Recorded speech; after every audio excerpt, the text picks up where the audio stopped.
Good morning, good afternoon, good evening to all our worldwide audience. I, Professor Nader Atkoç, the co-founder of IIU Europe, president of IIU Research Center, country director Croatia, board member of IIU, heartily welcome and giving a big warm welcome to all of you from the International Internship University on this auspicious occasion on the G20 Summit 2023, jointly organized by our presidency and with the topic today, energy resource sources for sustainability, employability, efficient and sustainable use of natural resources with 3RSRE and with the dialogue. Today, we want to say that here we are on the platform of IIU International Internship University, and our founder Piyush Pandit, the visionary educationist, always had a dream to provide education to every learner across the world. He believes that the world is changing drastically, so there is a need to make changes in the education system. With this thought, Piyush Pandit concocted the world's first digital internship university, International Internship University in 2020. IIU is providing quality, skill-based, affordable, accessible, location-independent, and skill-based digital education to all learners across the globe, along with internship opportunities and research facilities through its 1,000-plus virtual courses to all learners across the globe through the platform of MIOC, the massive open online courses. IIU has been accredited and affiliated with World Education Organization, International Accreditation Organization, United Nations, and in collaboration with world's top universities and educational institutions.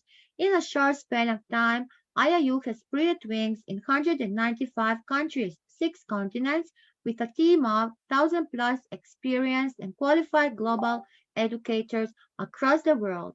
IIU is registered in India, Australia, Nepal, USA government. The digital education by International Internship University is for all, without any hurdles as per own wish the learners and without any financial stress, which is easily accessible in every corner of the world. The G20 Summit 2023 is jointly organized with the G20 International and the IIU. And today, I already said the topic is the energy resource and sources for sustainable employability. So, the group of G20 is a paramount platform. With us is group of 20 G20, and it is a paramount platform for fostering international economic cooperation, pivotal in shaping and fortifying the global framework, the governance concerning crucial economic matters worldwide. India, proudly assuming the presidency of G20 from December 1st, 2022 to November 30, 2023, embraces the opportunity to spearhead the changes. Guided by the resolute leadership of Dr. Srividhya Sukumar from United Arabian Emirates and with unwavering support from the esteemed IAU Core Committee and team, we are prepared to unveil a transformative initiative. IAU is poised to launch an empowering endeavor to revolutionize the world of women and social entrepreneurs. Additionally, we are setting to convene an esteemed worldwide think tank to foster comprehensive discussions to achieve equality for all, an equal world education and opportunities for all individuals. With the upcoming G20 summit being organized virtually, we have the unprecedented opportunity to transcend geographical boundaries and bring together brilliant minds from all corners of the globe. We can pave the way for future where everyone can thrive through collaboration, innovation, and collective determination. Let us join hands, united in our pursuit of a world where every individual, irrespective of their gender and circumstances, can unleash their full potential and contribute to the progress and prosperity of our global community. Together, we can make a lasting impact and create a legacy of equality for the generations. So, enhancing career exploration and decision making, developing essential skills, building a global perspective, networking opportunities, gaining confidence with self awareness, applying classroom knowledge, gaining a competitive edge. This is why we are here today. And not only today, many, many Sundays and more Sundays are still waiting us. So now, it's my pleasure to invite uh, Miss Virginia Riviera, our core team member from International Internship University. Welcome, Dr. Virginia.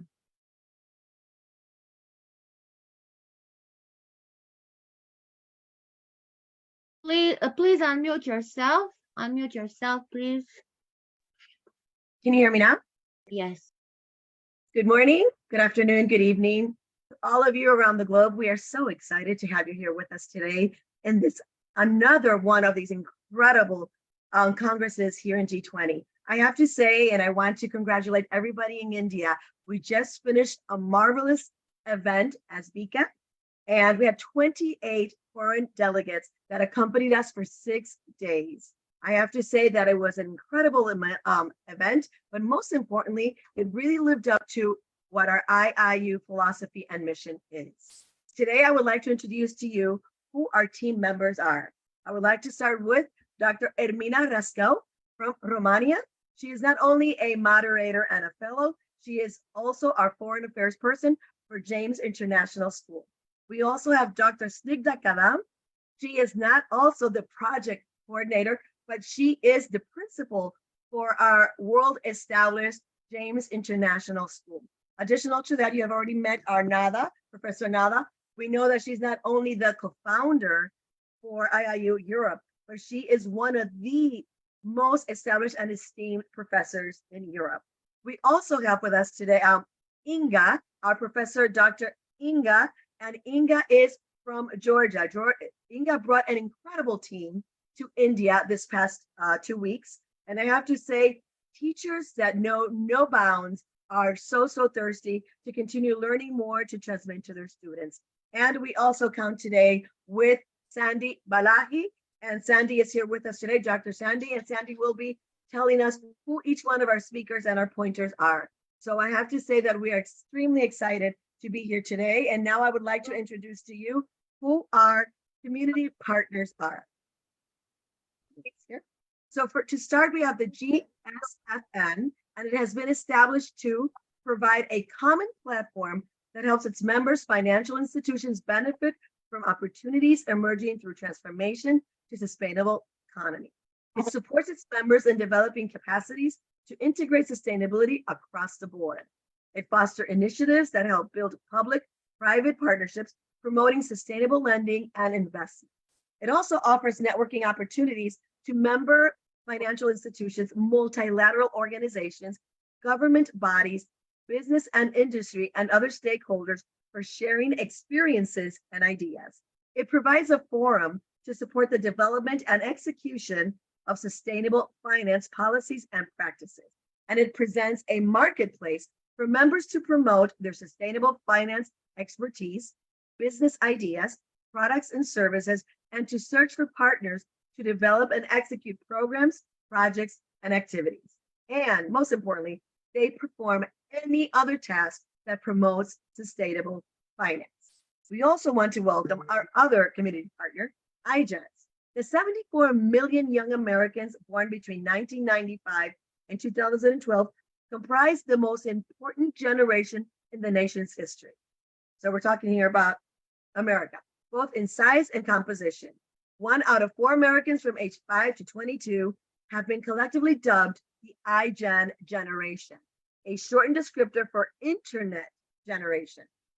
The iGen handle won out over numerous other suggested names, namely Generation Z, which was doomed to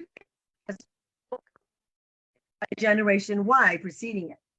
That generation of those born between 1981 and 1995 became better known as the millennials. Other Generation Z replacements included the Homeland Generation, centennials, post-millennials, the founders, iGeneration, and a lot of others, all of which fell to the wayside under public opinion. Then this generation, making its own moniker, is far from unusual, given the names of population groups from the past. Those several periods, ranging between 12 and 25 years, were known as the Lost Generation, the Interbellum Generation, the Greatest Generation, the Silent Generation, and its subset, War Babies, Baby Boomers, Generation X, and the most recent group, Millennials. So not only has it become the largest social cohort outnumbering millennials and baby boomers, the iGen generation, or iGeners, is also the most ethnically diverse generation compared to its predecessor. So thank you to all our esteemed team members and our community partners. Thank you very much. Dr. Srividhya. Thank you. Thank you, Dr. Nada, and thank you, Dr. Virginia, for a wonderful introduction about IIU and G20, and also about IIU's team and what are our projects, what are our rationale and objectives, and also about our community partners. Moving ahead, it's my duty to introduce the topic for today. That's 3 R's dialogue. That's what we are about. As Dr. Nada was mentioning, it's energy, resources, and sources for sustainability and employability. That's what we are here to talk about with the presidency as efficient and sustainable use of natural resources with the 3 R's dialogue. Moving to which we have given our pointers for discussion as 3 R's with the 3RE dialogue with Alliance of Resource Efficiency, ensure access to affordable treatment services, which will be spoken by 3R dialogue will be spoken by Ms. Divya Sumani, and ensure access to affordable treatment services by Dr. Muralidhar and Kisan Bhatnagar. Work towards higher value material loop and waste prevention, Mr. Ruben Garcia, and start implementing a material cycle by Dr. VJE Carolyn, and align COVID-19 recovery measures with resource efficiency objectives by Professor Dr. Elena Boswick. Ensure that hazardous substances in waste are managed in an environmentally sound manner, Ms. Eliko. International cooperation coordination to advance towards more resource efficient and circular economy, Dr. Merrill. Trends in material consumption and waste generation, old versus new, by Dr. Ishat Mira Mizana. Strengthen policy development and evaluation through better data and analytics, Dr. Myla. And last but not the least, the aligned sectoral policies and resource efficiency objectives with Mr. Manoj Kumar Menon from ECOWA. On that note, once again, I would extend a warm welcome to all our speakers for today who are going to share their inputs. On that note, it's my duty to, on behalf of IIU, on behalf of G20 International, to extend a warm welcome to His Excellency, Dr. Mohammed Saeed Al-Kindi, who has joined us as a chief guest for today. Thank you for having you here, sir. It's our privilege to have you here, and it's the greatest honor for us. He is the former Minister of Environmental and Water in UAE. He was the former representative of the prominent ministers of the UAE in the United Nations in New York. His Excellency Dr. Mohammed Saeed Al-Kindi is a senior vice president at Invesco, and he has had a distinguished career in the United Arab Emirates government, culminating in appointment as a Minister of Environment and Water. Dr. Al-Kindi began his career as a diplomat in 1984 as a second secretary at the Ministry of Foreign Affairs in Abu Dhabi. He was then transferred to the permanent mission of the UAE to the United Nations in New York, serving from 1986 to 1995. As a member of UAE mission, he represented the country at the UN Security Council from 1986 to 1987 and the UN General Assembly during his post. Dr. Al-Kindi served as a rapporteur of the 4th Committee of the 45th Session of the UN General Assembly in 1988, and he is the Vice Chairman of the 4th Committee of the 46th Session of the UN General Assembly in 1989. Subsequently, Dr. Al-Kindi has appointed as the charge of affairs of the UAE Embassy in Jakarta, Indonesia from 1995 to 1997. He was also appointed as the Director of the Ruler's Office of the Government of Fujairah from 1997 to 2006. He has also served in the cabinet of the UAE federal government of the Minister of the Environment and Water from 2006 to 2008. He has attended meetings and conferences of non-alignment countries and the economic group of G7 too. Dr. Al-Kindi actively participates in all various domestic and international businesses, holding his positions including chairman, director, board member, and proprietor. He represents UAE at various regional and international conferences and is a member of several national and international institutions. He has a doctorate in public administration and master's in the Bachelor of Arts of Political Sciences from California University, United States. It's a great privilege having you amongst us today, sir. On that note, we would extend a warm welcome to you, and it's really a privilege. Please help me to present before you Dr. Al-Kindi amongst us today. Thank you. Thank you, audience. Thank you, sir. Over to you. You're muted. Sorry.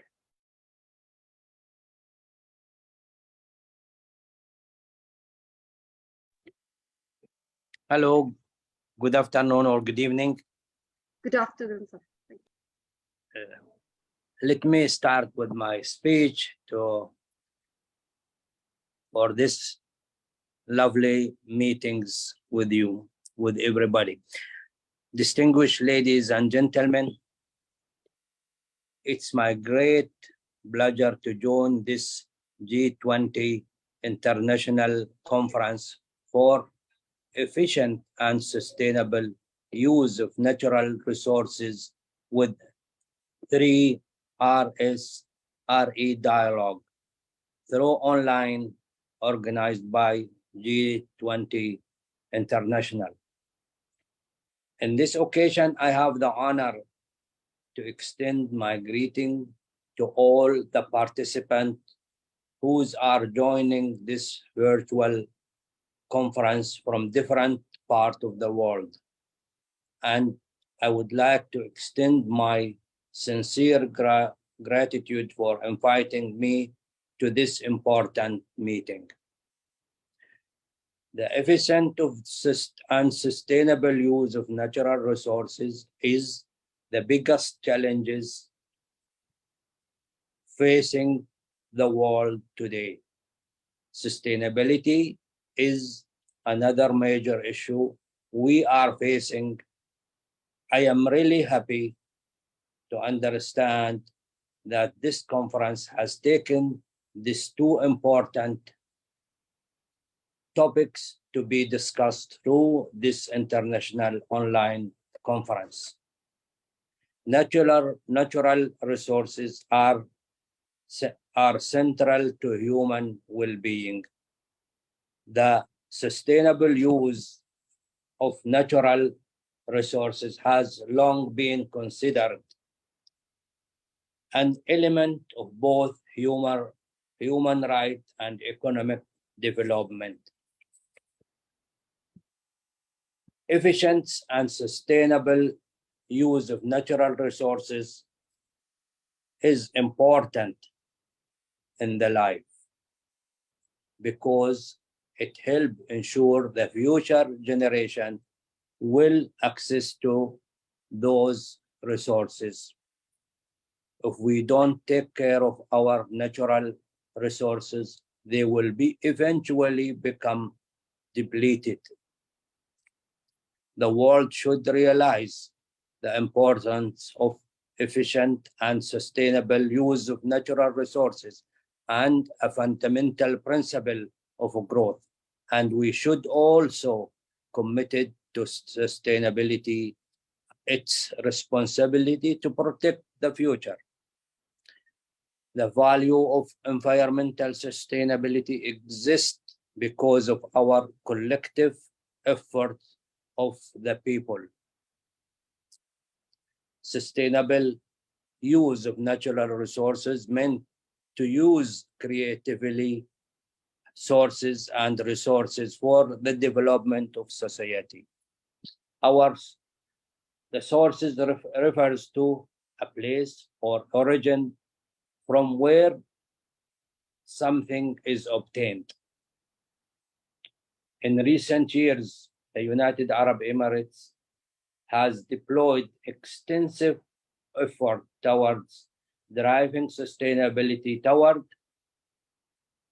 and forward in the country under the framework of the UAE vision. The UAE leader made critical and ambitious stride in the transition to a green economy through approving the UAE Green Growth Strategy.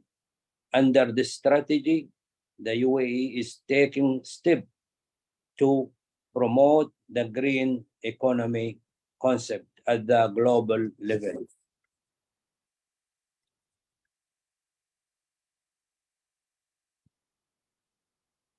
The United Arab Emirates has always highlighted the need for green environment. Over the past years, the UAE has become an international center for countries wishing to discuss the importance of sources and resources efficiency. Green environment, renewable and clean energy, solar power, climate changes, and sustainability. The United Arab Emirates governments aspire to build a world-class sustainable system to improve the quality of life. The UAE in this year, COP28 President designated calls for a climate action plan that put the world on the right track to achieve the Paris Agreement goal. The UAE will work to encourage that the world respond to the GST with a clear plan of action.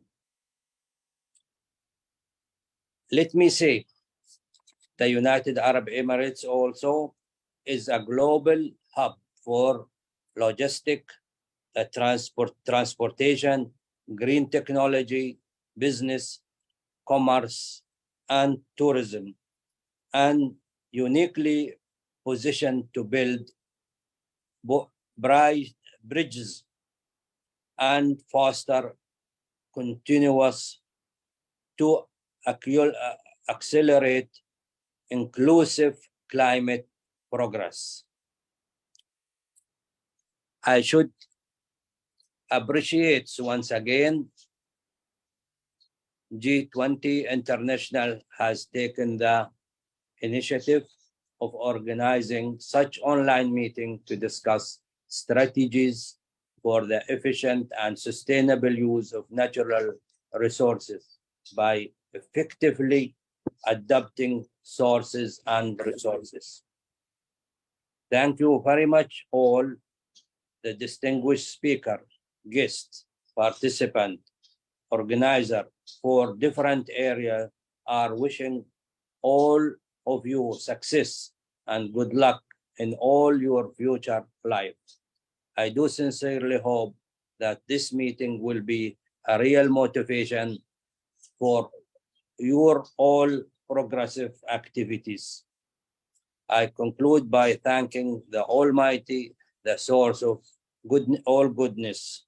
Thank you once again very much and wish this conference to be a successful and reach its fruits. Thank you very much. Thank you, sir. Thank you, sir. Your words were very kind, and we are really indebted in having you here amidst us today. And with your very motivational speech, I think we will be able to take the conference further. Thank you so much. Thanks for your precious time. Thanks for your presence amidst us, and thanks for all the support that you extend to us from the UAE. Thank you so much. Thank you. It has been a great privilege and honor having you here amidst us today. Thank you. On that note, moving ahead with the session that we are going to brief about exactly what is this RE dialogue a little bit, and then we'll just call up the first speaker. So G20 may host the RE dialogue meeting to share the knowledge and actions and good practices of resource efficiency improvement by the G20 members in light of the progress made in each country. And during the G20 RE dialogue, the G20 or the G20 members in collaboration with their agreement can organize workshops and sessions by setting up specific themes. On that note, we are gathered here on this platform today to discuss on various issues that were spread before and to strengthen and mainstream resource efficiency policies, to improve measurement of resource efficiency, to encourage innovation and create opportunities, to encourage multi-stakeholder engagement, as Dr. Kindi was mentioning, cooperate and collaborate with their international initiatives, to work with G20 implementation framework for actions on the plastic litter and to reduce carbon footprint. On that note, we would like to extend a warm welcome to all our speakers who are gathered with us today. Moving ahead, I would hand over the platform to Ms. Sandhya Balaji to welcome the first speaker. Over to you, Ms. Sandhya. Thank you so much. A very good evening to all and greetings of the day to the members in the other parts of the world. So today we are here to discuss a topic that's of paramount importance as suggested by our chief guest and by Dr. Srividhya. The 3 R's, reduce, reuse, and recycle, are the guiding pillars to a sustainable world. By reducing, we ensure responsible consumption, and by reuse, we use creativity, and by recycling, we act responsibly towards our environment. To speak more about this and how it leads to a sustainable world, we have with us our first speaker, Ms. Divya Somani, who is an insolvency professional, a chartered accountant, and a company secretary. She is also a information systems auditor, and to her credit, she also has an IFRS from the ACCA of the UK. She's also a certified concurrent auditor and peer reviewer. May I welcome you once again, Ms. Divya Somani. Please share your inputs on the 3 R's. Thank you for such a warm welcome, ma'am. And I would like to express my gratitude and thanks to all the organizers for organizing such a wonderful event, which obviously enhances our knowledge and spreads awareness amongst everyone, because you will be recording this and showcasing to other people as well. So this is altogether, very innovative idea to spread knowledge. And through these sessions, it provides a lot of knowledge to people and a better opportunity to express their feelings and what is there in their mind, basically. So without doing further delay, I'll just start sharing my screen.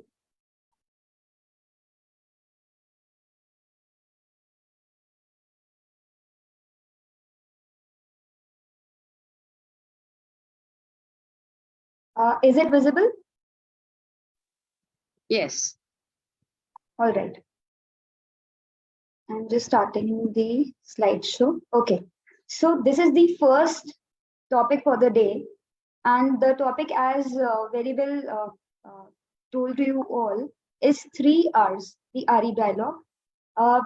My concern would be to tell you more about what is the meaning of all the 3 and how, what is the current position as of now, how the countries within themselves are, using these techniques, these 3 methods, and what is the scope of alliance on these resource efficiency and better management of the resources. So that is what my topic would be. So moving further, let us first understand what is renewable energy. I hope you all know this, but because the topic begins with that, so I would like to firstly mention what is the renewable energy. RE refers to energy derived from natural resources that are replenished continuously or over a relatively short period of time. Unlike fossil fuels, which are finite and contribute to climate change, RE sources are considered more sustainable and environment friendly.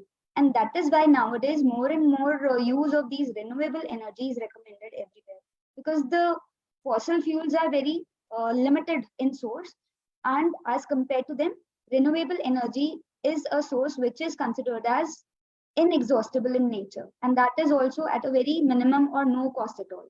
So that is the thing why we are, every time focusing or emphasizing on the use of this renewable energy. So what are the various types of renewable energy sources available to us? First is the hydropower. The word hydro denotes the power of water, basically. So the gravitational potential energy of water is here converted into electrical energy through a hydraulic turbine. So as you see the dams and all, they convert this they use this mechanism and they convert it into hydroelectricity. Then we have wind energy. So wherever in the countries where we have a great source of wind energy is available, so there we can have this these wind turbines which can convert into electricity. Then we have solar energy. So these solar panels or the solar heaters nowadays are used mostly in all the parts of the countries, and because solar energy is available at a no cost at all, so they can be converted into ready source of energy for everyone. So in hospitals, in hotels, in industries also nowadays, these solar panels are normally seen. Then we have biomass, where the energy is obtained from plant and animal remains. Then we have geothermal energy, wherein the heat energy is trapped underneath the Earth's crust and it is later converted into electricity by steam turbines. Next we have is ocean energy. So ocean thermal and tidal energy is converted into electricity by turbines and others. Then we have hydrogen. Hydrogen potential chemical energy converted into electricity by using hydrogen fuel cells. Normally we understand that hydrogen or the nuclear power is converted into energy, and but that creates carbon footprints, but it is not like that. This hydrogen source of energy is 100% zero carbon energy, so it does not produces any kind of carbon. So this is also a very good source of energy, but it has to be used very carefully. Then let us understand the difference between renewable and non-renewable sources of energy. As you can very well see in this diagram itself, if you use the renewable sources of energy, the earth would remain green and it would be pollution free and everything like that. And if you use the non-renewable sources of energy, which will be depleting over the period of time, and it also destroys the climatic, it is also responsible for the climatic change, and it reduces the efficiency and efficacy of the environment as well. So what are the differences basically? These non-renewable resources can be used only once, while the renewable energy can be used again and again. They are perpetual sources of energy, in other words. Then as we know that renewable sources are very much eco-friendly, as they do not emit any gases or do not pollute the environment. And also they are available in unlimited quantity. The production cost of these renewable energy is very, very low, I must say, because it is only one-time setup, and later on it is totally free of cost to you. Then the maintenance cost is again low in case of non-renewable energies. However, it is high in case of renewable energies because it is a huge setup, basically. Production quantity. Here the production quantity of energy is in large amount in case of non-renewable energy, while in renewable energy it is somewhat less. But if the area under a particular thing is wide enough, then the resources could be, this quantity could be produced in more amount. Actually here most of the energy is being wasted because we cannot capture each and everything. We cannot capture the solar energy to its fullest amount available. So that is why more of wastage is there. Sometimes we can say like that. So let us understand which industries use this renewable energy. Normally, you can see that every kind of industry can use this RE. So firstly, let us understand how manufacturing industry uses this. So in their industry, in their setup, in their factories, they can use these solar panels or wind turbines to power their production processes and reduce reliance over conventional grid electricity. It actually improves their cost efficiency and their power supply normally. In IT industry, to minimize their carbon footprint, tech giants are investing in renewable energy to power their data centers and operations. Companies like Google, Apple, and Microsoft have made significant commitments to using renewable energy for their data centers. Next is the food and beverage industry. They need significant amounts of energy for processing, refrigeration, and packaging, as we all know. Some are adopting RE sources, such as solar energy for their facilities and bioenergy from organic waste for power generation. Next is in retail sector also, they are using these solar panels on rooftops and carports. Next, in hospitality industry, as we all know that solar water heaters are there, solar PV system is there, geothermal heating and cooling systems are being used. In transportation, we normally see nowadays the e-vehicles. So nowadays the fossil fuels are, they are used in lesser quantities. Though this electronic vehicle term, which is in use nowadays, it is quite expensive, and people are not moving to that at a very smooth level. But over the period of time, the government would reduce the cost of production also, and these transportation which is based on this electric model, that will be available also at a lesser cost to all. Then in textile industry, again, because it is the manufacturing process, they used again the solar panels and everything for their manufacturing. Then in chemical industry, power energies intensive processes and reduce greenhouse gas emissions associated with chemical production. In pharmaceuticals and mining industries also, the solar and wind energy is being used.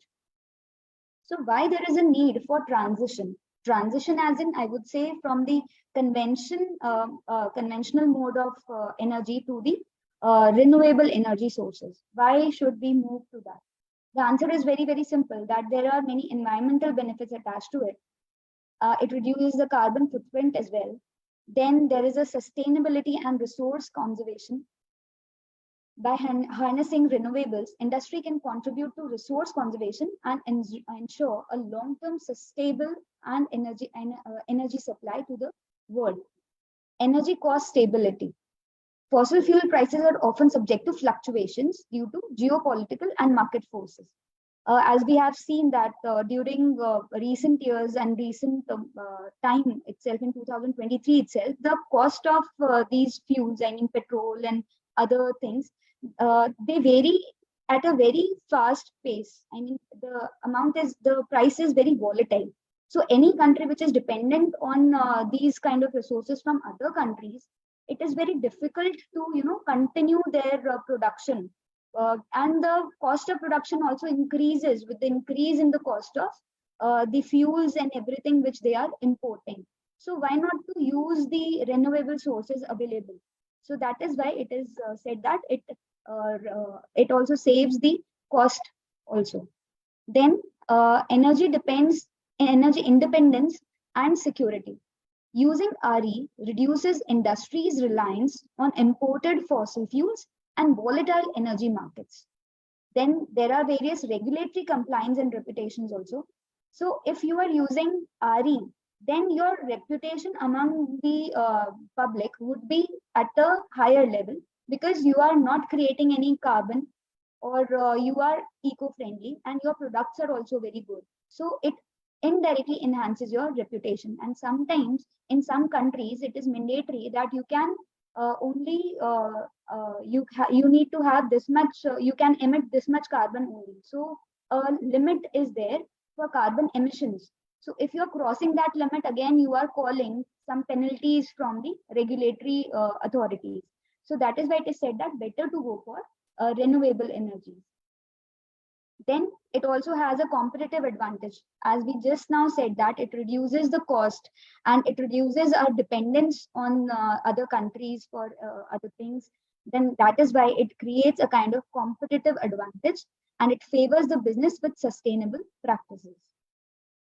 Why there is a need for transition? Again, there are a few more points. It creates a job also, and it provides a long-term viability. Then innovation and technological advancements are also seen in this particular sphere. If more and more people are using these energy sources, then again there is a need of innovation and technological advancement, and that becomes a complete industry altogether. Then resilience to climatic change.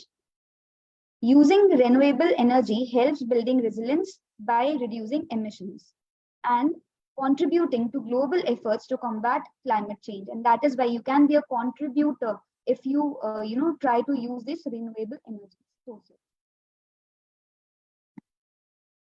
Next, let us understand from this chart the change which is nowadays seen in the use of fuel energy by various countries. It is a global chart. So from 2008 till 2022, we can see that if we see this red part denotes the oil, the change in oil.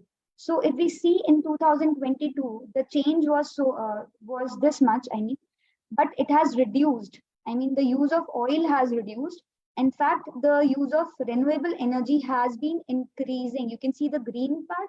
It is in a increasing mode. Since 2008, we are seeing it is an increasing trend. And the other things are reducing. This black part denotes the coal. So if you are using coal as a fuel, this is being reduced over the period of time.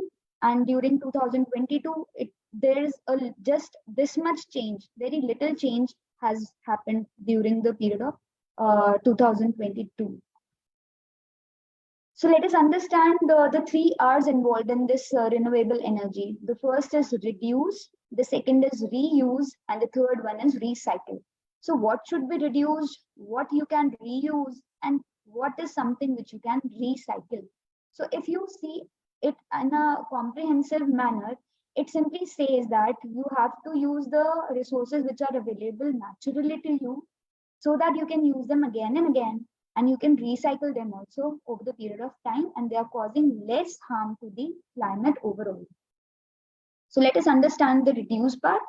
It emphasizes the importance of reducing the energy consumption and wastage.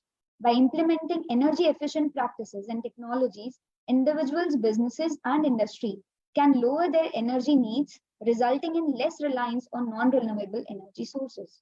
Examples are using LED lighting, optimizing building insulations, and employing energy efficient appliances and equipment. Now let us understand what are the companies or what are the various companies basically which are using this reduce theory. As we just read in the earlier slides, that Google is one of those companies which are using this technology. What they are doing is in their domain, wherein they have to store a lot of data, they are using these energy efficient technologies which optimizes cooling systems and use machine learning algorithms to manage energy consumption more efficiently. IKEA, it is a global furniture retailer which is committed to sustainability and energy reduction. The company has implemented energy efficient lighting, solar PV systems on its stores and distribution centers, and investments in wind farms to generate renewable energy. Apple again is using the renewable energy, as we know, and same with the Coca-Cola also. Coca-Cola has undertaken energy saving initiatives in its manufacturing facilities and distribution centers worldwide. The company has invested in energy efficient equipments, improved energy management practices, and implemented sustainable packaging initiatives. So in each and every sphere, we can see whether it is a manufacturing concern or a service enterprise, it can use these kind of renewable energies to save the environment. Now let us understand the meaning of reuse. The principle encourages the use of renewable energy technologies that harness naturally occurring resources such as sunlight, wind, water, and geothermal heat. These sources of energy are replenished naturally and can be harnessed repeatedly without depleting their availability. Examples include solar panels for solar energy, wind turbines for wind energy, and hydroelectric power plant for water energy. So we can keep on reusing. Once established, we can keep on reusing these energies, and this is based on the same principle. Examples of reuse. So reusing heat from industrial process. In industrial settings, waste heat processes can be captured and repurposed to generate electricity or provide heating for nearby facilities. So within the industry itself, whatever heat is generated, you can capture it and you can reuse the same heat for some other process. So this way you can reuse the same thing. Recycled materials in renewable energy equipment. Using recycled material in manufacturing of renewable energy equipment such as solar panels and wind turbines reduce the demand for new raw materials and promotes a circular economic approach. Then again, reclaimed material in construction. Sustainable construction practices involve using reclaimed or recycled materials for building renewable energy infrastructure. For example, using recycled steel in wind turbine towers, etc. So reuse and recycling go parallel sometimes, and that is why we have this kind of examples that you can recycle and use the same things. What is recycle, by the way? In the context of renewable energy, this principle encourages the recycling and proper disposal of materials used in renewable energy technologies.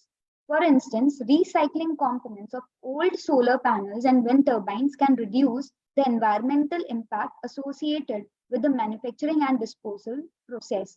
Now, just a simple thing, as we know that if you are using your plastic bags or anything which is made up of plastic, this cannot be recycled, and that is a non-biodegradable waste, as we all know.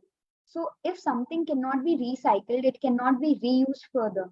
So that is why it is causing a lot of trouble to our environment. So we should use the things which can be recycled again and again and can be further used in different forms. Proper recycling practices ensure that valuable resources are not wasted and that environmental footprint of renewable energy technologies is minimized. Now, what are the examples of recycle? See, normally recycling here would mean that if you're using, suppose, solar panels, then once it has worked upon its lifespan, as it is mentioned here, that it works for around 25 to 30 years. Once you set up a solar panel, it works for so much long time.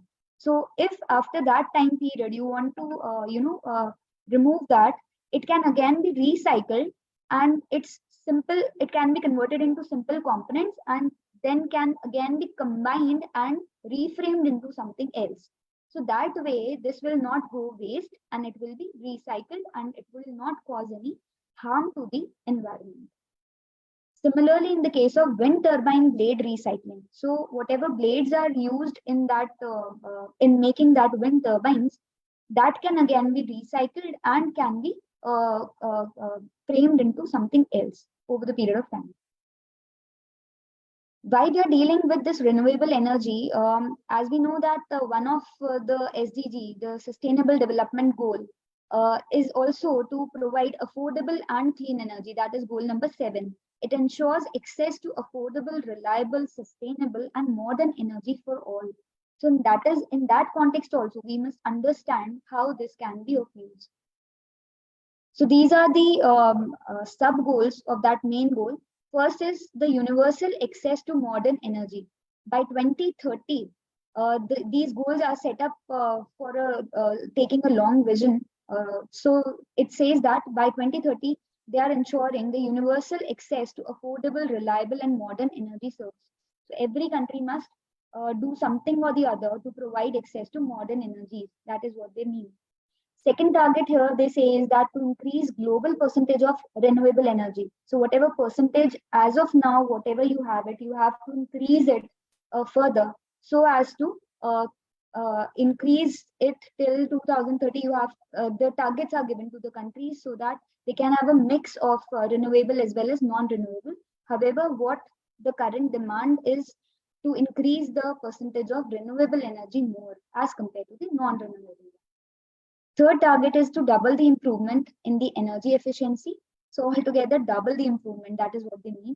Next is promote access to research, technology, and investments in clean energy. Again, they are focusing more and more to research and invest more and more in these technological advancements and developing new ideas, and to develop some methods by which these renewable energies can be used, and they can be in excess of many fold people. So the next target would be to expand and upgrade energy services for developing countries.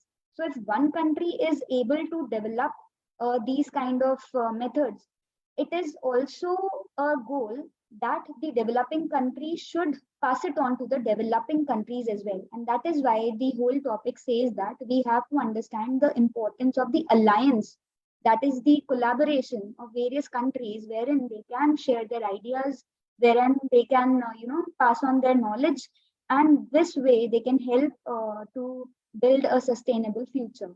And that is why it is meant here also as a goal.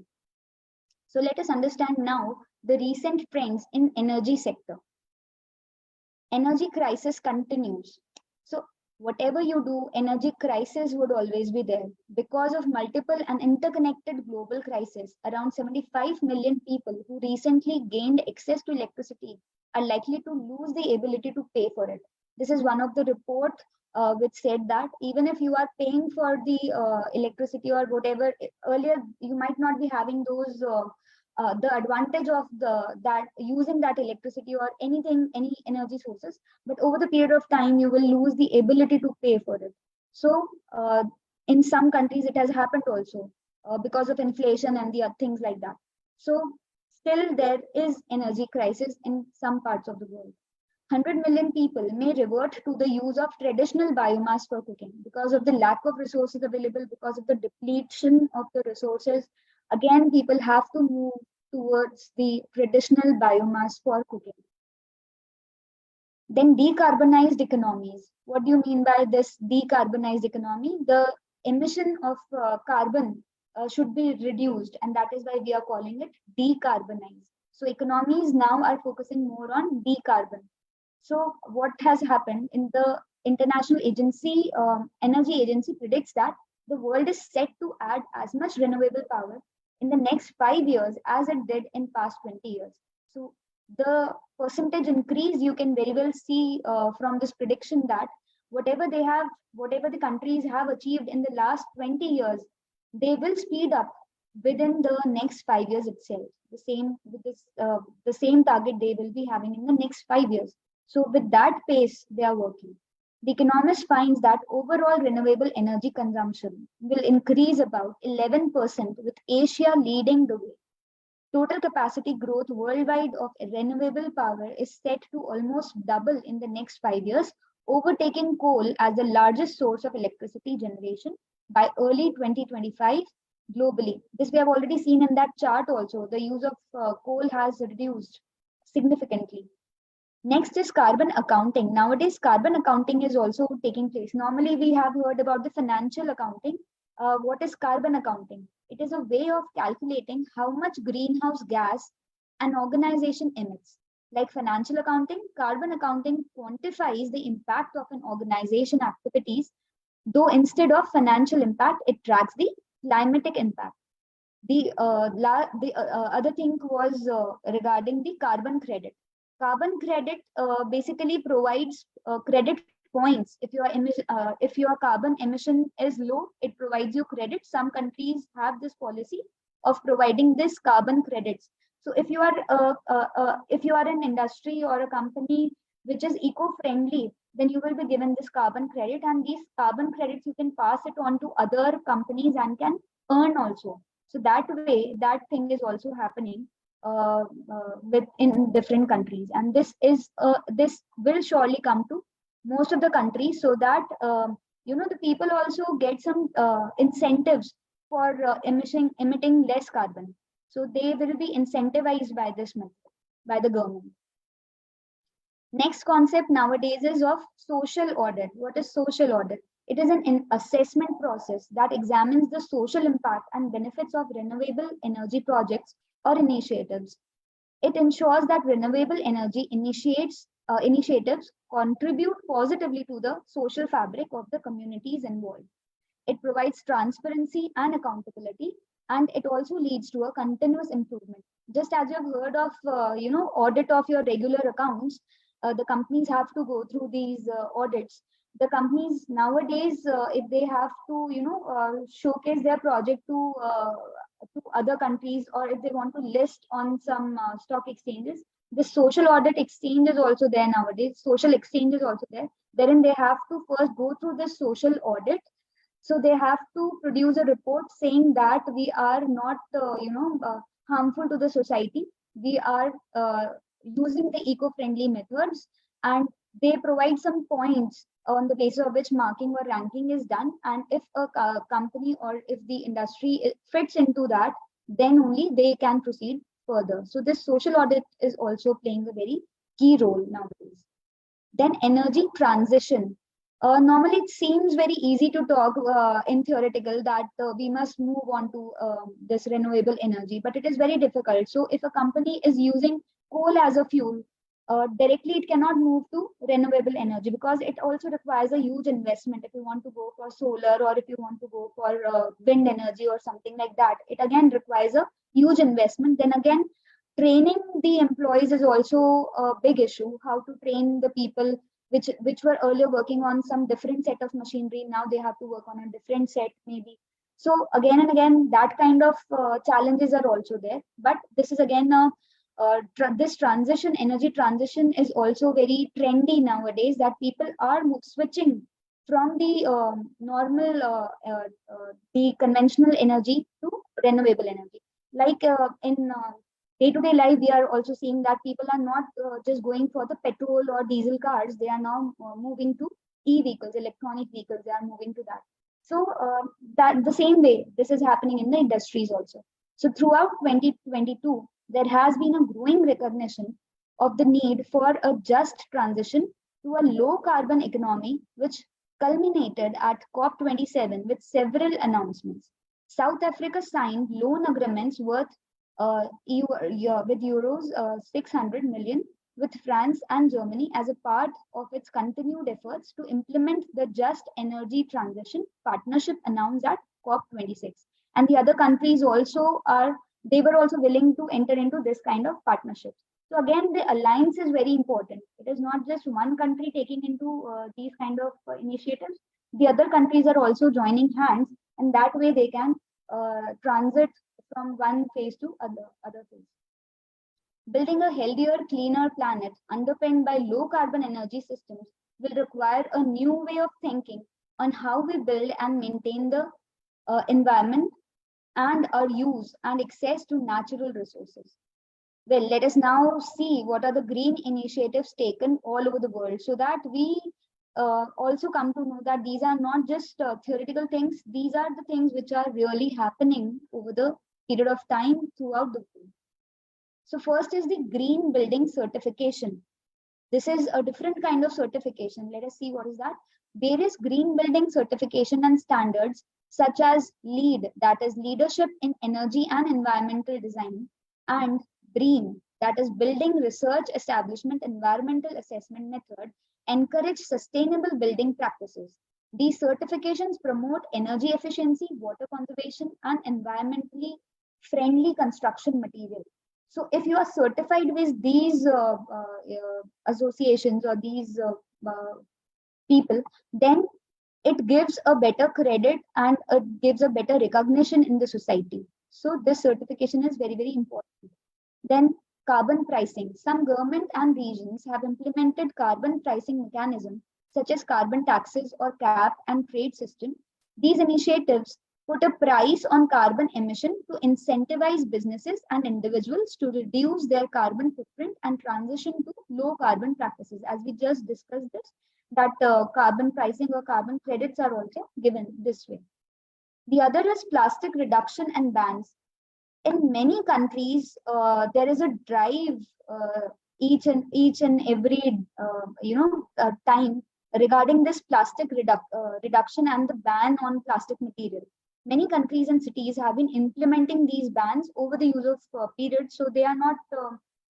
They even promote in schools also, not the students or the children should not carry the plastic tiffin boxes or the things made up of plastic. They should not be using that, and that is why it allows them to have a better understanding of the environment. Next, Srividhya, sorry to interrupt. Yeah, I'll be just finishing it off in 2-3 minutes maximum. Thank you. Yeah. Thank you. So the next is greens. This circular economic initiative, it again says that you have to use these three methods: reducing, reusing, recycling, to minimize the waste, etc. Then sustainable transportation, we have already understood. Then the waste management and recycling programs, a detailed session, I think it is already planned today itself for you. So how to manage the waste and recycle, again, that is a part of the story which is taking all around the world. So great things in business are never done by one person, they are done by a team of people. And that is why there is a need of global alliance for sustainable energy. And there is again a sustainability development goal also, goal number 17, which talks about this partnership for the goals. So these are the initiatives taken by the G20 countries, like increasing adoption of renewable energy, energy transition targets, investment in clean technologies, renewable energy subsidies and incentives, international cooperation, etc. And this is just an example which Indian government has taken in the transport sector, which leads to net zero future. The electric vehicle, as we can see, the whole report is there, how it reduces the pollution and everything. Transition tension, as we have already understood, that though these things seem to be very simple when we are talking about them, but practically implementing it is a tough task. So the companies which are into it, or the investors which are into it, they really see a tough time. So that is what the focus should be on these days. How can we contribute? As we all know, the simple things: switch off the appliances when they are not in use, educate and raise awareness. Energy audit should be conducted, energy efficient lighting should be there, and you need to buy rechargeable electronics and things like that. And that is why you can, in daily life, contribute to these goals. That is all from my side. Thank you so much. Thank you. Thank you so much, Ms. Divya. That was a wonderful presentation. And I think you have covered almost all the topics of today. That's what I feel. Overall, it was a very comprehensive thing that you have presented. And we thought of summing it up, but I know we'll be lost in summing it up. We'll be definitely missing out on a few points. So we leave it open to the audience to take it up later. And then towards the end, and definitely we'll need your presentation for summing it up. Thank you so much. Over to that. Without taking much time, I would request Ms. Sandhya Balaji to invite the next speaker. Thank you. Yeah, thank you, Ms. Divya. It was wonderful listening to you again. So now we move on to the next speaker. Probably we should start by saying sharing is caring. We all know. So nations should share their knowledge, best practices, and technology so that they can collectively promote sustainable consumption and production patterns. So how international cooperation and coordination help us to advance towards a more resource efficient and circular economy. To speak about this, we have with us Dr. Ruben Garcia from Peru, who is an educator and English language teacher with over 30 years of experience in ESL and ELT. He holds a degree in education and Master of Applied Linguistics and TESOL, that is teaching of English to speakers of other languages from New South Wales, Australia. He also works as a coach in leadership, personal development, and professional growth. He's the CEO and founder of Assertive Leadership College, which is a consulting company for professional and personal growth. He's also the president of International Chamber of Language Teachers at Peru. And he's also the president at Organización Internacional de Conferencistas. So we welcome Dr. Ruben Garcia and looking forward to listen to your inputs. Thank you very much. And thanks a lot for your kind invitation to talk about these very important topics, because we are learning together. Let me start by telling you that many countries account for approximately 75% of global material used and 80% of global greenhouse gas emissions. Their governments thus play a key role in working towards increased resource efficiency and material circularity. When accounting for materials embedded in trade, resource efficiency improvements of most countries are more modest, unless further efforts are taken to increase resource efficiency, close materials loops, and improve sustainable materials management. The growing volumes of material use will result in significant environmental pressures, including land degradation, greenhouse gas emissions, and the dispersion of toxic substances in the environment. With benefits environmental, economic, and social domains, there is a clear rationale for countries to further advance the transition to a more resource-efficient and circular economy. Several countries have started to develop national strategies for sustainable materials management, resource productivity, or the circular economy. Resource efficiency has been on the agenda since a long time ago, and resource efficiency dialogues have been held, providing a platform for exchanging views, policy experiences, and good practices. Resource efficiency and circular economy principles need to be mainstreamed in domestic policies, taking into account specific country contexts. Action needs to be aligned to fully leverage the role of cities of improvement materials management. So if we can mention now to promote resource efficiency through a policy mix that covers the full life cycle of products. Environmental risks are complex and need to be managed in an integrated way. This requires the application of a policy mix that considers the entire life cycle of products to avoid simply displacing environmental burdens to different life cycle stages from one environmental medium to another.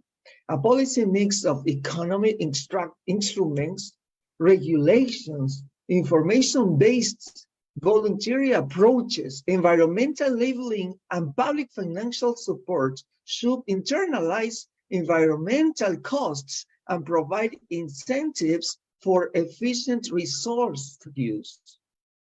We need to align sectoral policies with resource efficiency objectives.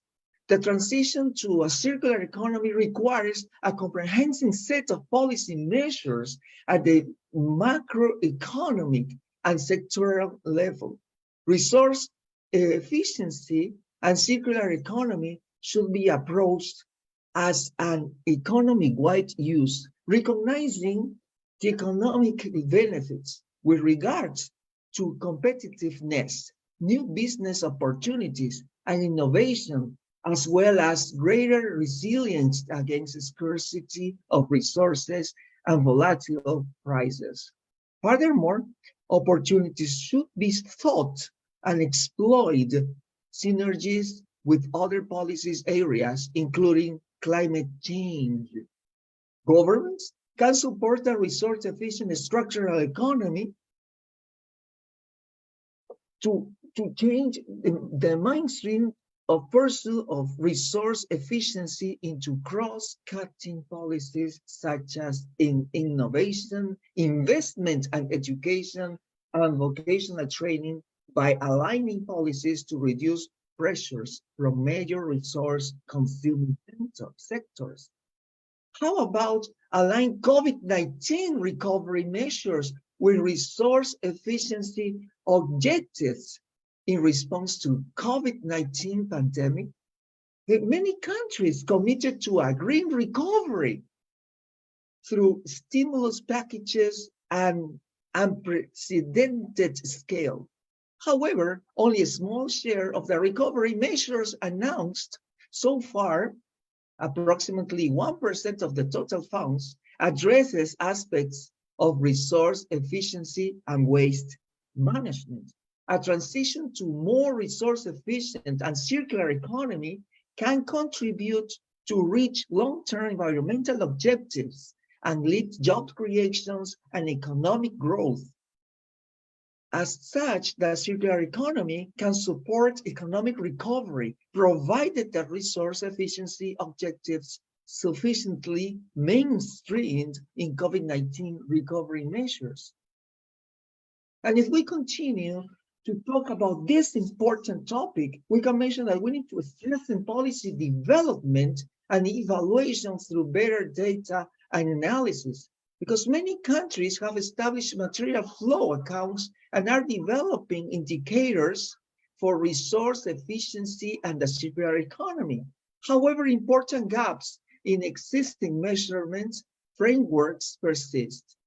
Appropriate indicators should be developed to measure the environmental externalities associated with resource consumption, the contribution that resources make to economy development, and the microeconomy and employment benefits associated with resource efficiency gains. Where possible, these indicators and metrics should be harmonized across countries, regularly updated, and made publicly available.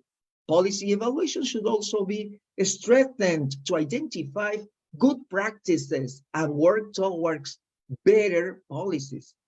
Take a phased approach from waste to resource. A specific country context require different policy approaches and priorities.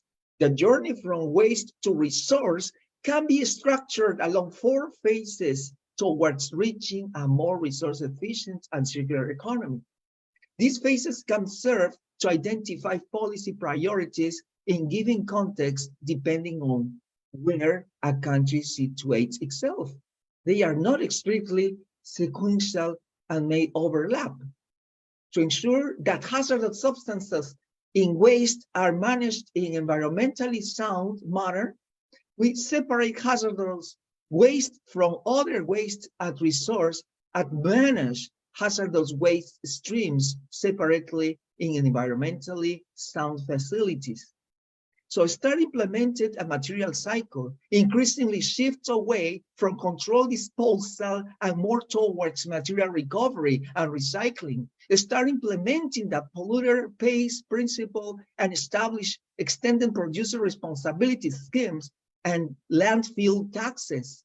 Keep waste materials and segregated to minimize contamination and facilitate reuse, remanufacture and recycling. For waste that cannot be recycled, develop environmentally sound energy recovery facilities and ensure state-of-the-art landfilling for residual wastes where no further materials and or energy can be recovered. We need to work towards higher value materials loops and waste prevention. Mainstream resource efficiency across value chains and enable industrial symbiosis. Maximize repair, reuse, and remanufacturing activities. Encourage eco-design that allows products to be repaired, reused, and recycled. Enlarge recycling activities to more waste streams and maximize material recovery.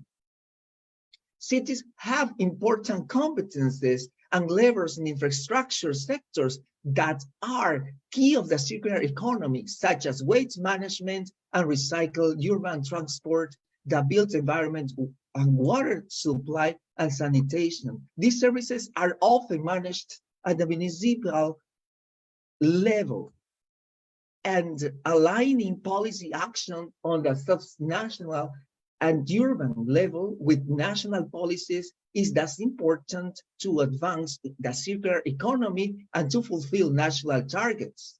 Ensure responsibility with regional and national governments and stakeholders. Cities can act as promoters, facilitators, and enablers of city circular economy then.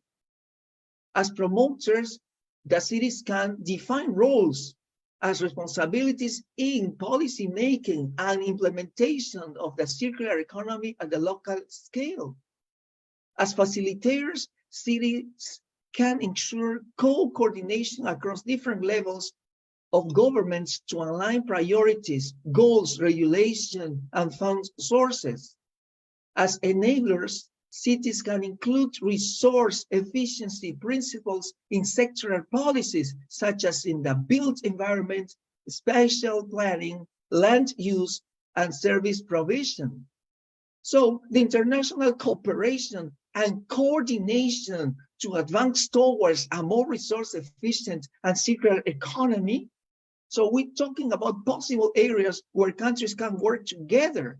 And this include to support businesses in their value chain management efforts towards improved resource efficiency, alleviate barriers to trade and investment of environmental goods and services to ensure the diffusion and best available environmental technologies, harmonize environmental labels and information skills, improve data indicators and accounts on resource efficiency and waste, mainstream resource efficiency and material recovery into official development assistance more systematically. As you can all notice after this talk, it is extremely demanding to efficiently work towards higher value material loops and waste prevention. And this again, waste prevention. Thank you very much for your kind attention. Best regards from Lima, Peru. Thank you so much, Professor Rubén Garcia. Thank you for your insightful information, and definitely resource efficiency and circular economy should be the cornerstone for all of it. So thank you again for being with us today. Thank you.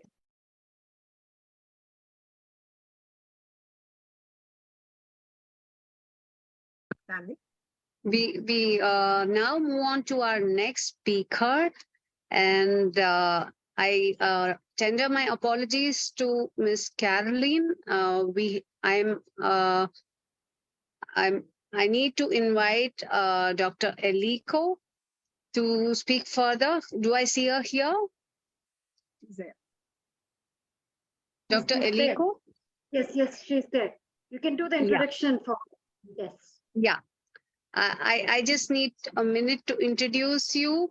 Dr. Eliko Akobia is from Georgia, and she's an English teacher. She works in Marchville Municipality, Orchards and Talaris Public School.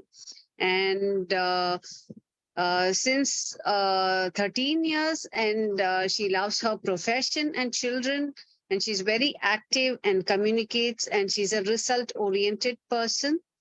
And she's involved with many educational organizations such as IIU, 21st Exists in Skills, Global Future Foundation, or many others. And she wants to take part in this organization as a speaker, moderator, panelist, and ambassador. She has, she looks forward to, she has many awards and accolades. And yeah, so may I invite her to speak on her pointer allotted to her. Welcome, Dr. Eliko. Okay, hello everyone. I'm Eliko from Georgia, an English teacher, private tutor, and international speaker. About as you said, hazardous managed in an environment sound manager. Can you listen to me? Yeah, we see you, but not your presentation. Yes, I cannot share. I am with my mobile phone. We have not here the light. Please excuse me. Okay, please carry on. Welcome environment. Okay. Welcome everyone to this presentation on ensuring the environmentally sound management of hazardous substances in waste. Hazardous substances can pose significant risk to human health and the environment if not managed properly during waste disposal. In this presentation, we will explore the importance of proper waste management, the risks associated with hazardous substances, and the key strategies to ensure environmentally sound practices. Understanding hazardous substances. Define hazardous substances. These are materials that, due to their chemical or physical properties, pose potential risk to human health and the environment. Examples of hazardous substances: toxic chemicals, flammable materials, corrosive substances, and radioactive waste. Proper identification of hazardous waste is crucial. Risk of improper waste management, environmental impacts, pollution of air, water, and soil leading to ecosystem degradation, human health risk. Exposure to hazardous substances can cause acute and chronic health problems. Legal consequences. Improper waste management can lead to regulatory violation and legal penalties.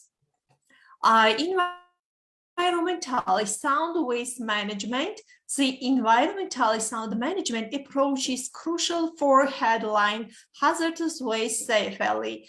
Minimize waste generation. This is the principles. Properly classify and segregate hazardous waste from non-hazardous waste. Ensure safe storage, transportation, and disposal of hazardous waste. Promote recycling and reuse wherever possible. Encourage public awareness and education about hazardous waste management. Hazardous waste management hierarchy. The waste management hierarchy has prioritized waste management strategies: source reduction, reduce the generation of hazardous waste as a source, recycling and reuse, repurpose hazardous waste into useful products, treatment, employ safe and effective treatment methods to neutralize and reduce hazardous properties. For these energy resources, use waste-to-energy technologies to generate power from certain hazardous waste. Fifth, disposal, responsible disposal of non-recyclable and non-reusable hazardous waste. Best practices for hazardous waste management. Proper waste characterization, identify hazardous substances accurately to determine appropriate handling and disposal methods. Safe storage and containment. Use secure containers and storage facilities to prevent spills and leaks. Transportation safety. Adhere to regulation for the safe transportation of hazardous waste. Training and awareness. Train personnel in proper handling techniques and raise public awareness about hazardous waste disposal. Regular inspection and monitoring. Periodically access waste management facilities for compliance and safety. International regulation and initiatives. Basel Convention, an international treaty to control the transboundary movement of hazardous waste. Stockholm Convention focuses on the reduction or elimination of persistent organic pollutants. Sustainable Development Goals. Goal 12 emphasizes responsive consumption and production, which includes waste management. National legalization. Many countries have specific laws governing hazardous waste management. Successful implementation. Highlight a case study of a company or city that effectively implemented environmentally sound hazardous waste management practices, discuss the positive impact on the environment and community health. In conclusion, emphasize the importance of ensuring environmentally sound management of hazardous substances in waste, encourage collaborative efforts between governments, industries, and individuals to promote responsible waste management. Let's work together to protect our environmental and safeguard the health of future. Thank you for your attention. Thank you so much, Eliko. I have to say that waste management definitely is one of the most important strategies, and it is so encompassing because there's so much. So thank you again for sharing your message with us today. Thank you. Thank you a lot. It's now my duty to invite the next speaker, who is going to speak on how do we align COVID-19 recovery measures with resource efficiency objectives. We're all looking for a beautiful post-pandemic future, and we'd like to have our inputs from our academician, Professor Jelena Bošković from Serbia, who's a distinguished scholar and educator with a profound academic journey spanning multiple disciplines. Professor Bošković holds a PhD in genetics and plant breeding from the University of Novi Sad. As a full professor of the Belgrade Metropolitan University and director of IRASA Institute, she's an expert in various fields and is acknowledged globally. And she has a remarkable portfolio of over 595 scientific papers, numerous awards, and extensive mentorship. Professor Bošković has contributed significantly to the realms of genetics, plant resistance, and higher education development. To be more precise with the numbers, she has 60 doctoral dissertations, 110 master's theses, and mentor of 780 graduate theses. And she's a renowned international speaker as well. We welcome you, Dr. Jelena Bošković. Dr. Jelena, welcome. Dr. Jelena, can I? Thank you very much. Thank you very much. Thank you very much for my life experience. My colleague,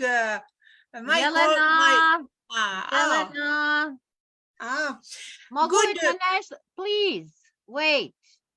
Dr. VJ Caroline has a bad network. She would try before. Ona će početi prije tebe. Par minuta. Okay. Yeah, please. Okay. No problem. No problem. Okay. I optimism. I have time. Dr. VJ Caroline, you can open your camera. Thank you, Professor. Very kind of you. No problem. My colleague, no problem. Dr. VJ. We need to invite Dr. Yes, Dr. VJ, welcome. Please, Dr. VJ don't have a connection, so let us have her a few minutes, please. Yeah, we have with us Dr. VJ Caroline, who's an English professor at T. Gala Krishna Reddy Engineering College, Hyderabad. And she's a counseling psychologist and also a general secretary at Progressive Psychologists Association of India. She's secretary at Lions Club International in the Navabharat district. And she's the chairman of Life Foundation and managing director of Vishwa Humanity United International Royal Council. So she's here to talk about how to start implementing a material cycle that leads to sustainability. We welcome you, Dr. Caroline, and looking forward to your inputs. Thank you very much for inviting me.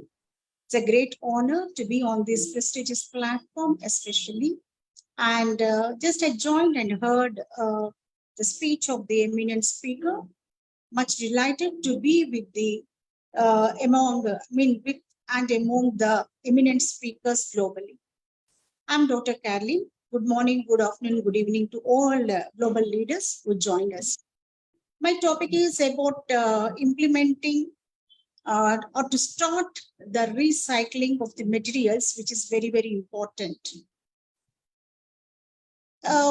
We know that the materials which contains atoms and elements, the materials which are of biotic and abiotic, we notice the cycling of the abiotic and cycling of the biotic products, which are very important.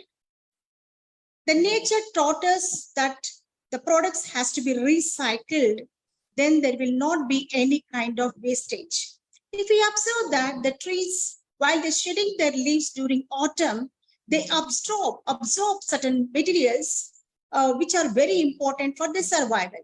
So we need to observe the nature. Nature will teach us many things. And to sustain, to lead a sustainable life, they will be absorbing certain products while they're shedding off. Similarly, we need to understand that we need to recycle the products. What will happen if we do not recycle the products? The wastage will be high, energy consumption will be low, and this affects the environment. The environment need to have a sustainable life, and human beings need to understand, especially if you observe that while during construction of the material, the houses, we notice that materials which are going as a waste. We need to understand the materials which we get from the resources. During extraction also, we notice a lot of energy consumption and wastage will be high, and certain elements or the gases which is being released during extraction that impacts the environment. That pollutes and that has a great impact on the lives of the people. So it is very important that when we are extracting the elements or the materials from the resources, we have to take a precautionary measures which will not impact the environment. It is a common thing that whenever there is extraction, definitely there are certain products which affect the environment. So we need to understand the better utilization of the products which has been extracted from the resources. We know that all the metals or the materials, we get it from the natural resources. So from the earth crust, it is very important how best we can extract and implement for the betterment of the society. So recycling of the products is very, very important. We need to understand reuse, reduction of the wastage has to be addressed. So reuse of the products are very important. So I feel that whenever we notice during any act of the human being, intervention of the human being, the loss of the products are high. So the wastage should not be there. It will be affects the environment. It is very important that it has to be recycled. So either biotic or abiotic. If we observe that recycling of the materials, there are two types, that is biotic and abiotic. Biotic, if we observe that water cycle, nitrogen cycle, carbon cycle, that is meant for the betterment of the living organisms. This cycle, if you notice that whatever the raw material, that is for the utilization of the plants or animals. So whatever the output is given by the plants and animals, that is utilized as a raw material for the other cycle, other reactions. So we need to understand by observing the biotic cycle, how best we can utilize for our non-biotic cycles. So it is important, being an intellectual human being, we need to understand that there should not be any kind of wastage and impact. We have to observe that there should not be any kind of impact on the environment. We know the work, the activities which we are doing that is impacting the environment, the emissions, especially from the fossil fuels, that is causing a lot of global warming and climate change. We need to address all these issues, and we have to better to implement the usage, the recycling of the materials. I'm sorry, I'm stopping here because I'm a little bit busy with the counseling. So thank you very much for giving this opportunity. Thank you, Dr. Carolyn. That was quite inceptive and also very informative when we talk about recycling materials and things we recycle, starting from things we recycle at home to the environment and relating it to the earth. that was quite very relatable and which we can just follow it as preservation of the resources. Definitely, we will do it and we will adopt it by saving the energy. Yes, we come to that and we are gathered here on this platform to talk about it, talking about the environment of the security of the environment, lessening the landfill, cement, etc., etc. All these cater to the recycling part of it, and also talking about the material part of it, how the materials can be reduced and recycled and reused with the basic knowledge of EPA. Definitely, your information was quite instructive and informative. Thank you. Thank you for joining us despite all odds. And it was a pleasure having you here, ma'am. Thank you. Over to Ms. Sandhya Balaji to welcome the next speaker. Thank you. Yeah. Thank you, Dr. Caroline, to be present here in spite of your busy schedule. And now it's once again time to invite our Dr. Elena Boskovich, and we are all ears, ma'am, to listen to you. Thank you. Thank you very much. Thank you very much for the invitation. Good afternoon and evening. Please screen share. Please screen share. Yes.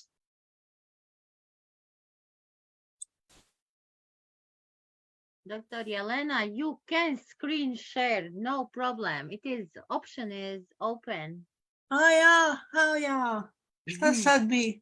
Ček. Šta sad bi, Nado?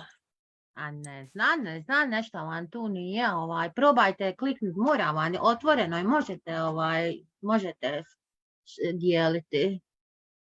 Mogu deliti, evo, ali kako sad da se vratim Nado, kako da se vratim na ovaj naš? Znači ideš na screen share. Čekaj, idem na screen share, ok, that's ok. I onda pronađeš gdje je tvoja prezentacija, Evo klikni je. na nju, ali ne dijeliš nama, još mi ne vidimo da dijeliš. Aha, još ne vidite. Ne dijeliš još. Šta da radim, Nado, kako? Znači ti moraš kliknuti na share screen. Evo, kliknula sam.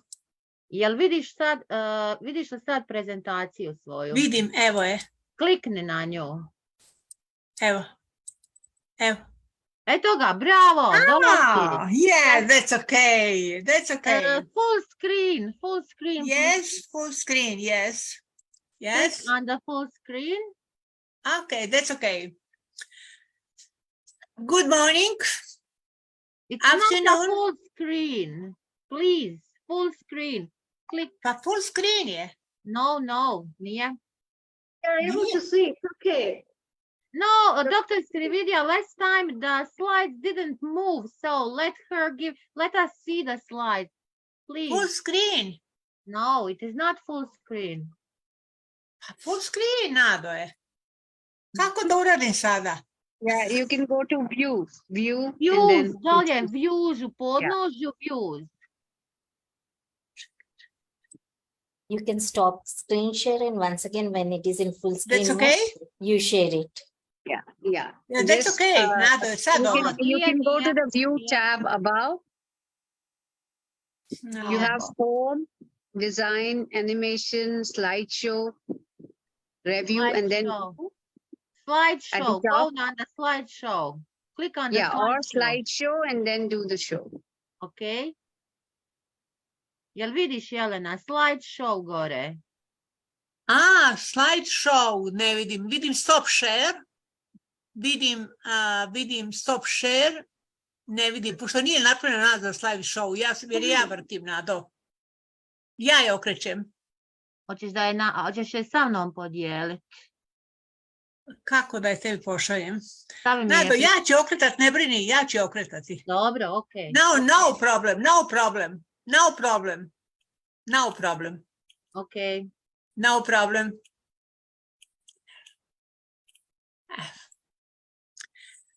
Good afternoon and evening, dear ladies and gentlemen, Excellency, eminent science, university professor, representative of international organization, guest of honor and participating in extremely important G20 International Conference.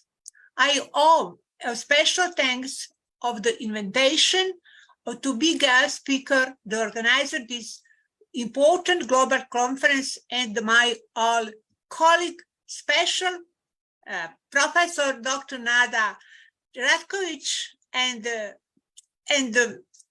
Srividhya Sukumar, etc.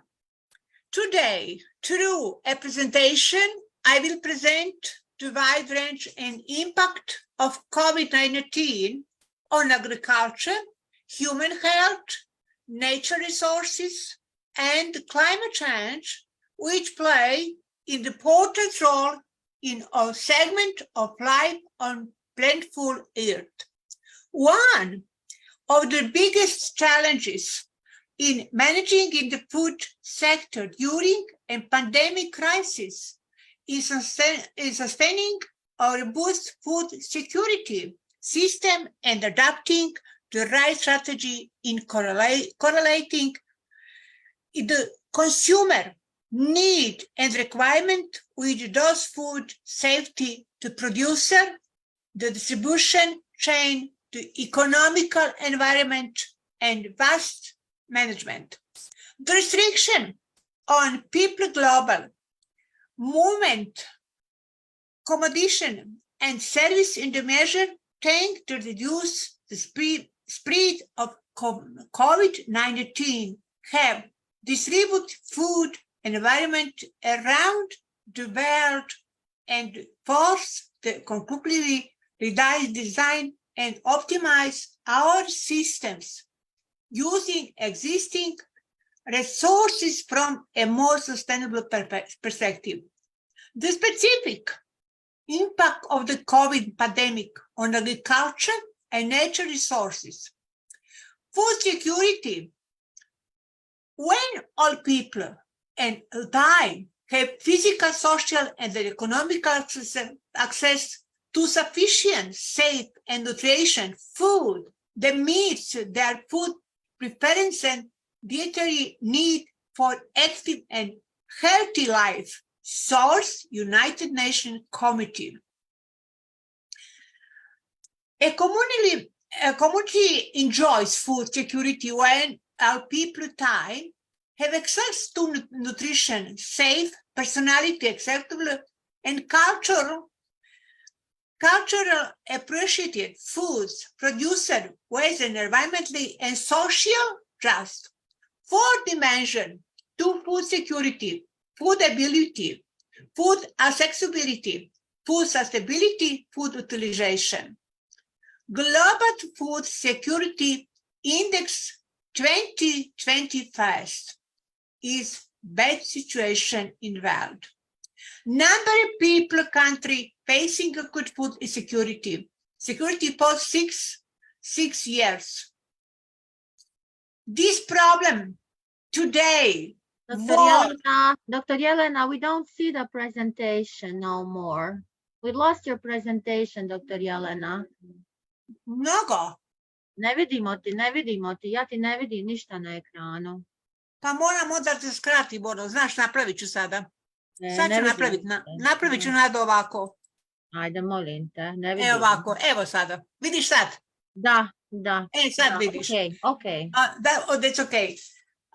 The big problem today in war, Russia and Ukraine, problem in food security, in transition security, big problem. Two country, Ukraine, Russia. Basic two criteria, irrelevance to COVID-19 and ecosystem, attributed an access document and 502 documents screened from Web of Science portal, only 65% fully retention criteria. Why the war in Ukraine? Treatment global food security. Problem wheat, barley, maize, rapeseed, sunflower. COVID in importance in agriculture, human health, environment, and especially climate change. Impact COVID-19 by sector and regional effects. Non-renewable nature resources, agriculture, biodiversity, water and energy, tax revenue currency strength, profitability of firm, increase in poverty in world, government economic capacity, job destruction. Country, territory, number people in food security, Democratic Republic in Congo, Ethiopia, Afghanistan, Nigeria, Yemen, Myanmar, Syrian Arab Republic, Sudan, Ukraine, Pakistan. Problem nature gas, COVID-19. Sustainable Development Goals.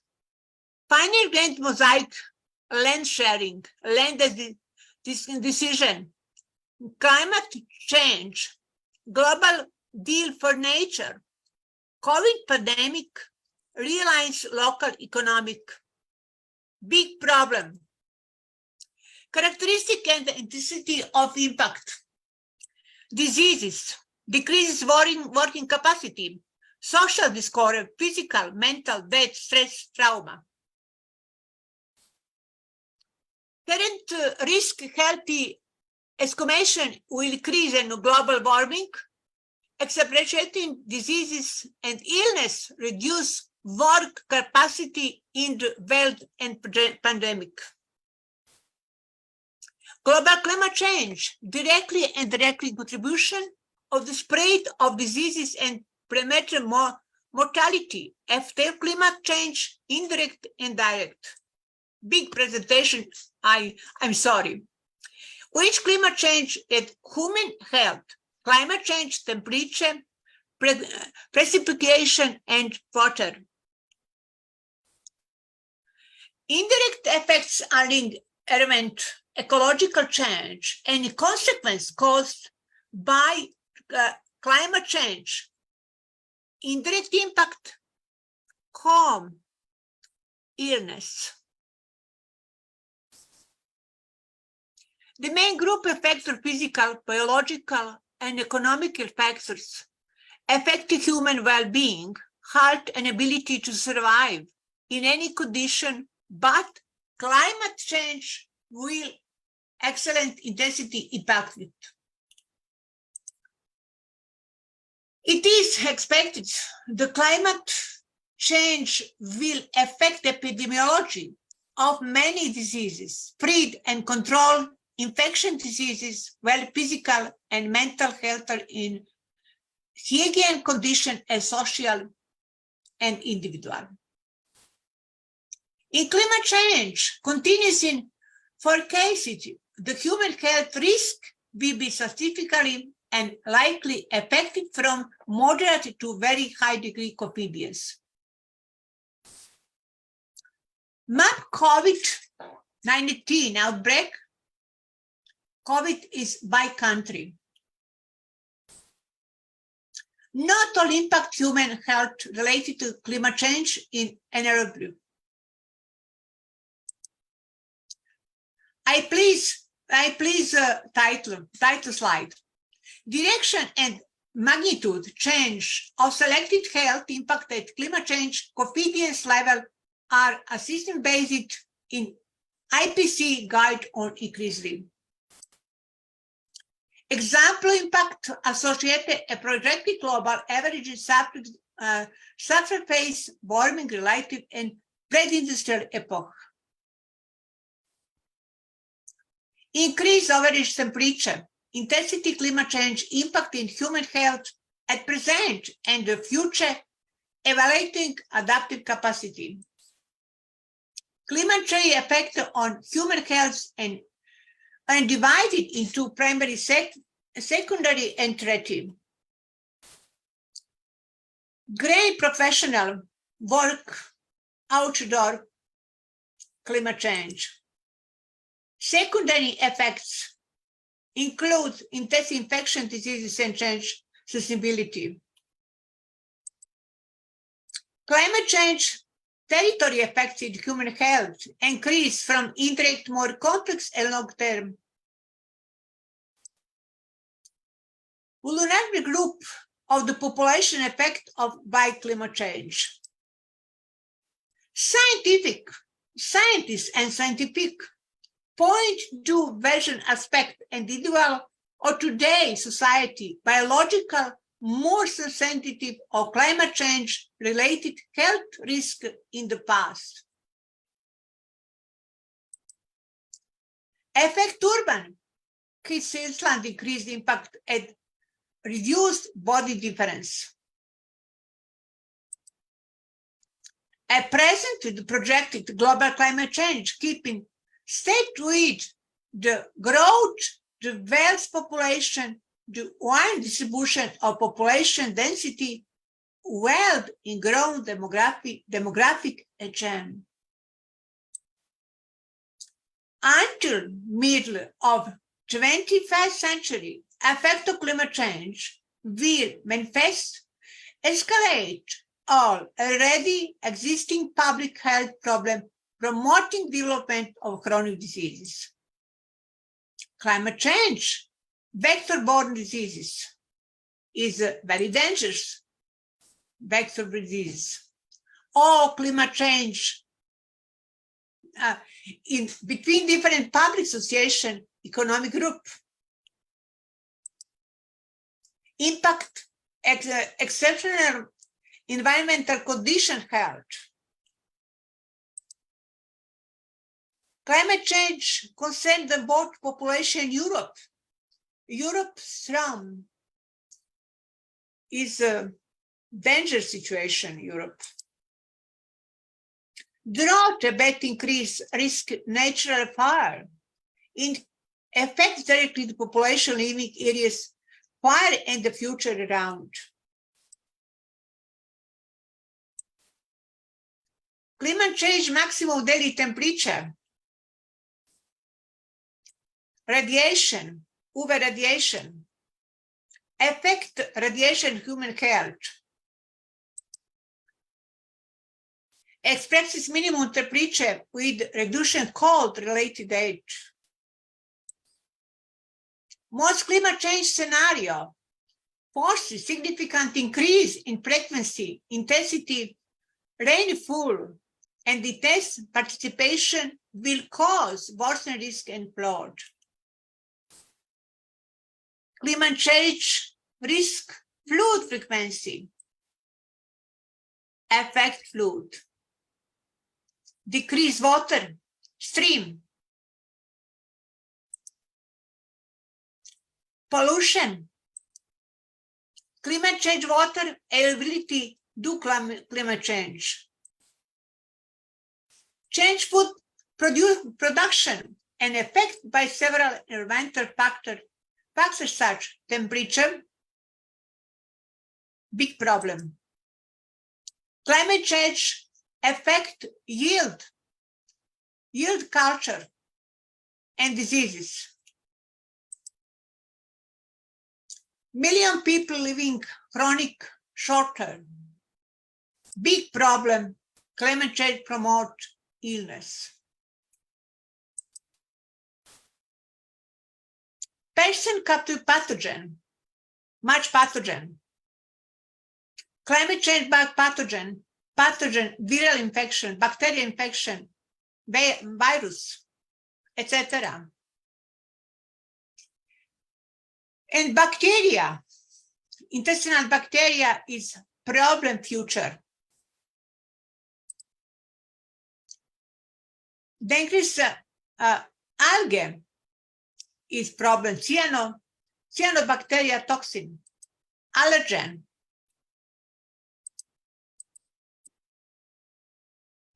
Allergen Latvia, monitoring Latvia and Europe and world.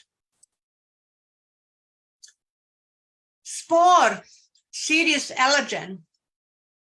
It's an example match plants. Healthy physical, emotional, impact climate change. Problem in the big world. How Russian invasion Ukraine affect global food security? Barley, maize, sunflower oil, wheat. Natural gas domestic price. Russian Federation, Belarus, nitrogen fertilizer important by country of the world. Russian Federation and Belarus, potassium fertilizer important in country. Wow, what buying wheat from Russia and Ukraine? Export $1 million. Hunger exports. Food price already high, and 10 of million people extreme poverty go hungry in the coming year. Polymarket need to expect future distribution. Situation in the well synthesis conditions. Conclusion and future. The COVID-19 pandemic and the pathogen, other pathogen has exposed with weakness and applying the instability in medical, social and economical system. Thank you very much. Thank you very much. It's big presentation, is a complex presentation, agriculture, natural resource, health human population, and war in the Ukraine, Russia, in the impact in food The security. economy, yes.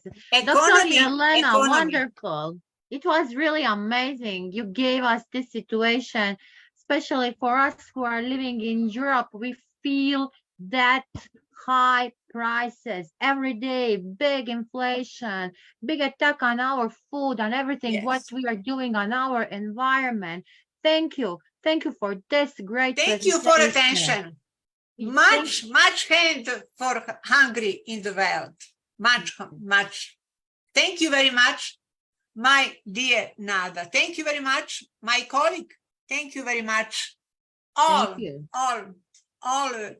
ladies and gentlemen. Thank you, great Dr. Yelena. Thank you so much. Can you stop? Thank you very much.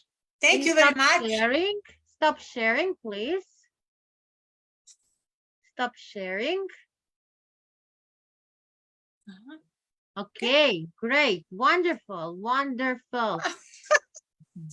Dr. Sandy, will you say something? Yes, Dr. Nada.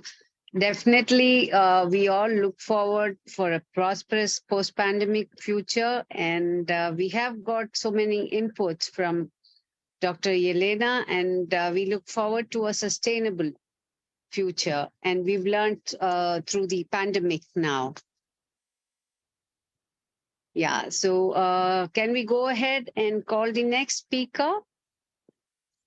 Yeah, so today with us we have Dr. Mirel Chulekima. Have I got your name correct, ma'am? Yeah. She's an award-winning engineer and a global energy advisor, educator, entrepreneur, woman empowerment advocate, and a champion international speaker, and also a published author. She's a petroleum engineer, and she's gained experience working over 25 years in Africa, Europe, Asia, and Australia in various technical and leadership roles for major oil and gas energy companies. She's a multi-talented woman whose versatility and accomplishments across the energy sector have earned her global recognition. Dr. Chulekima is a non-executive director of Perth, Australian-based company MT Energy Resources, and she's also the co-founder of Women in Energy Global and global chair of energy and engineering of the eminent and prestigious G100 Club, Southern African regional ambassador and energy expert at Women Entrepreneurship Day organization. She contributes to several leadership and technical groups both globally And she's also here to talk about how we can bring in sustainability through sharing of knowledge, expertise, and other resources. Please, ma'am, the stage is all yours. Welcome once again. Thank you. Thank you so much for the introduction. And I don't know, good evening, good afternoon, wherever you are. She's simply the best woman, simply the best, all in one. Our great Dr. Miranda, all in one. Thank you, Professor Nada. It's always a pleasure to be on one of the platforms sharing with you. And I also want to acknowledge the previous speakers. It's been an interesting and very insightful conversation, and I've really enjoyed it. And I really want to, spend the next 10 minutes just talking about how the energy sector is transitioning, what are the challenges, and also how the circular economy can actually help us as we try to decarbonize our world. So I'm going to share a few slides to support my talk. Let's just.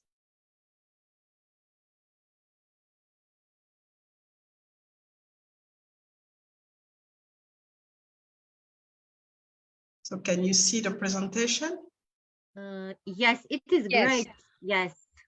Okay, all right. So I need to go to the slide. Okay, so I think the main topic was about international cooperation and coordination to advance towards the resource efficiency and circular economy. And just wanted to start, with just setting the scene on reminding ourselves the importance of energy in our lives. And it's a busy slide, but what we can see here, those are the natural resources that are actually helping us to get the electricity that we use for different, consumption, the gas that we use for us, the liquid fluid that we use for our cars, travel, and get the heat, in our houses, and also the direct thermal usage that, and all is coming from the natural resources, or coal and natural gas, and also the nuclear resources. And there's been, renewable energy, increasing use of renewable energy in the last few years, ranging from solar, wind, hydro, geothermal, and biomass. And I think one of the speakers actually went really in detail into it. And as you can see, energy is everywhere. I mean, we talk about the thermal power, which is our household, the buildings, up to the refrigerator that we have in our house, the air conditioning, the TV, the wind power is also, we have. It goes down to the trains that we use, the supply to every single, apparatus that we use in our houses. The gas is about, we go to the heater, the bath that we use in our houses. And again, the fuel for household and the residential electricity as well. And then the liquid fluid, which is more for the cars, I mentioned it. And then the thermal, which is, water heating and bath, and again, so different source of energy. So we are, using it all the time. So it is everybody's problem to really make sure that, we use the energy efficiently, and we know, the impact that we're creating when we use this energy. So just to really remember the huge impact that we have, because we create this demand, and we are at the beginning of the chain. And just to give you a little bit of insight on how this energy consumption is spread out, as you can see, here is we still have quite a lot of the oil is one of the, coal, oil, and natural gas are still the primary global energy sources, even if we see a lot of the renewable energy coming rapidly. And we're pushing, but what we can see right now is that, just relying on renewable energy will not actually be able to fulfill the demand. So it is important that we think about, transitioning. It's not going to happen just in one go. We are going to transition from a full coal, oil, and natural gas, transitioning through natural gas, which is a bit cleaner, and then to a full, renewable energy system. And there's still a lot of, there are a lot of challenges. We've seen countries like Germany recently with what's happening in Ukraine, being completely cut off from their natural gas supply from Russia, to actually having energy problems, big energy problem, and the cost of the energy going really high. And this is a country that actually embraced renewable energy very early and really went rapidly into implementing it at all levels. But without, the natural gas, obviously they're suffering right now, and it's very difficult. They're even thinking about going back to coal. So it is quite a challenging period, and what we can see is that yes, we have to go and push the renewable energy to actually make sure that we produce less emission, but at the same time it's still very expensive if we really want to rely on it. And the technology is still also, because the efficiency is still, very average in some areas. So it is very important to understand that we have to go through a transition. But one thing that actually makes us really, optimistic is the circular economy.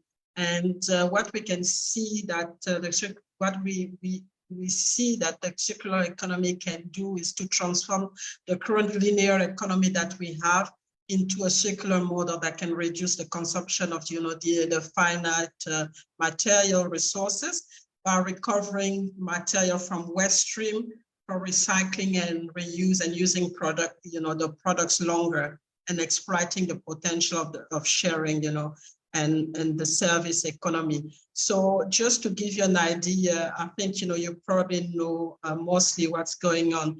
In a traditional sense, what we call in a linear economy, we have, when we talk about the energy, you have the energy and material input, we produce it, we distribute it, we use it, and we dispose it. And there's obviously at the end of the chain, emission and waste that sometimes we can't manage, and that's create the pollution, that create the CO2 emission that we now see. So and it's about take, make, use, dispose, and pollute. But what we're looking for with a circular economy model is to make, to use, to reuse, remake, and recycle. So have something that is circular and use every single material as long as we can. And that's something that can really help us as we look at decarbonization. And we talk a lot about the decarbonization. We talk a lot about climate change. So it is something that, and I think a lot of bad press is going to the end of the chain, which is the company that are producing, the company that are using oil and gas, or that are producing oil and gas. But at the same time, we have to look at it as something that needs to be looked at as an integration, as a cooperation, as working together. And there are several blocks in when we look at the decarbonization, and that's the picture that the slide that I'm showing here. So you have to look at several levels of when you look at the decarbonization. You have to look at the energy efficiency, which is at the beginning of a chain. look at having high efficient technology processes and utilities that can actually optimize the process of producing this energy. Then you have what we call the energy recovery and the waste of the heat, and also looking at the flexibility in terms of storage, in terms of how we produce it, and really make sure that we minimize the waste through this process. And then you have a more another block which is more about what I was talking about, which is the energy mix. You can't just rely on one single energy stream, especially if we talk about renewable energy, which is not, like I said, which is still very expensive for, if we really want to rely on it at 100%. And also the technology is not, the efficiency is still lagging behind. So we need to create an energy mix. And in this case, we're really looking at using more natural gas as the mix with the renewable energy, because natural gas is less polluting than coal and oil. So really integrating, integration of alternative sources of energy, and obviously, like I said, using the decarbonized gas, the biogas, the hydrogen, the syngas, and also the renewable heat and the recovery and the electrification of renewable electricity. So really building something from what we already use extensively, which is the gas, and bringing up the renewable energy to really transition slowly toward a cleaner future and decarbonizing our environment. And at the extreme of this process is, when we already have the emission, is to really work on the technology part, which in this case is about, what we call in our industry, the carbon capture and utilization, which is to, capture, use a technology to capture, all those reverse the green emission process, and making sure that we remove it from our environment. And the circular energy is really important in all of those processes, the 3 blocks that I've just described. And because, it's going to help us to continue whatever is going to come out, to continue to use it into the system, and really make sure that we have material efficiency and substitution when it comes down to those polluting agent that we are trying to eliminate. And then obviously we are in the middle of the 4th industrial revolution. There's a lot of technology around. The digitalization is something that is going to be really important, and we really need to use the potential that is offered by the digital economy. I mean, I've seen it already in some of the operation, especially with some of the companies that are looking technology to make sure they don't create too much footprint, especially when they want to do exploration, have unmanned operation, but using technology to get the right data to help them to process and to be able to create and produce whatever they need to produce or manufacture what they want to produce. I mean, we see things like AI, which is important because in most of those industry, energy industry, we deal with things that we don't really see. So really having AI, having new technology to help us to have the right data to get the right forecast is also very important. And then the other aspect, the other level that we need to look at is the financial level, because at the end of the day, I think what actually really slowing down the renewable is the fact that it's still cost effective right now to be able to have a full system that can cater for 100% of the demand. So the business model and the financing is very important, and really, important to know that this, whatever is implemented, is actually cost effective and sustainable, because if it's not, then we will see that the renewable energy will stagnate. And we've seen actually recently, even in the UK, where there were a lot of talking, in getting rid of fossil fuel. They're going back to coal because they need, with what's happening in Europe, the war in Europe, they need this to fulfill the demand of their citizens. So it is quite a challenge right now, especially with what's going on.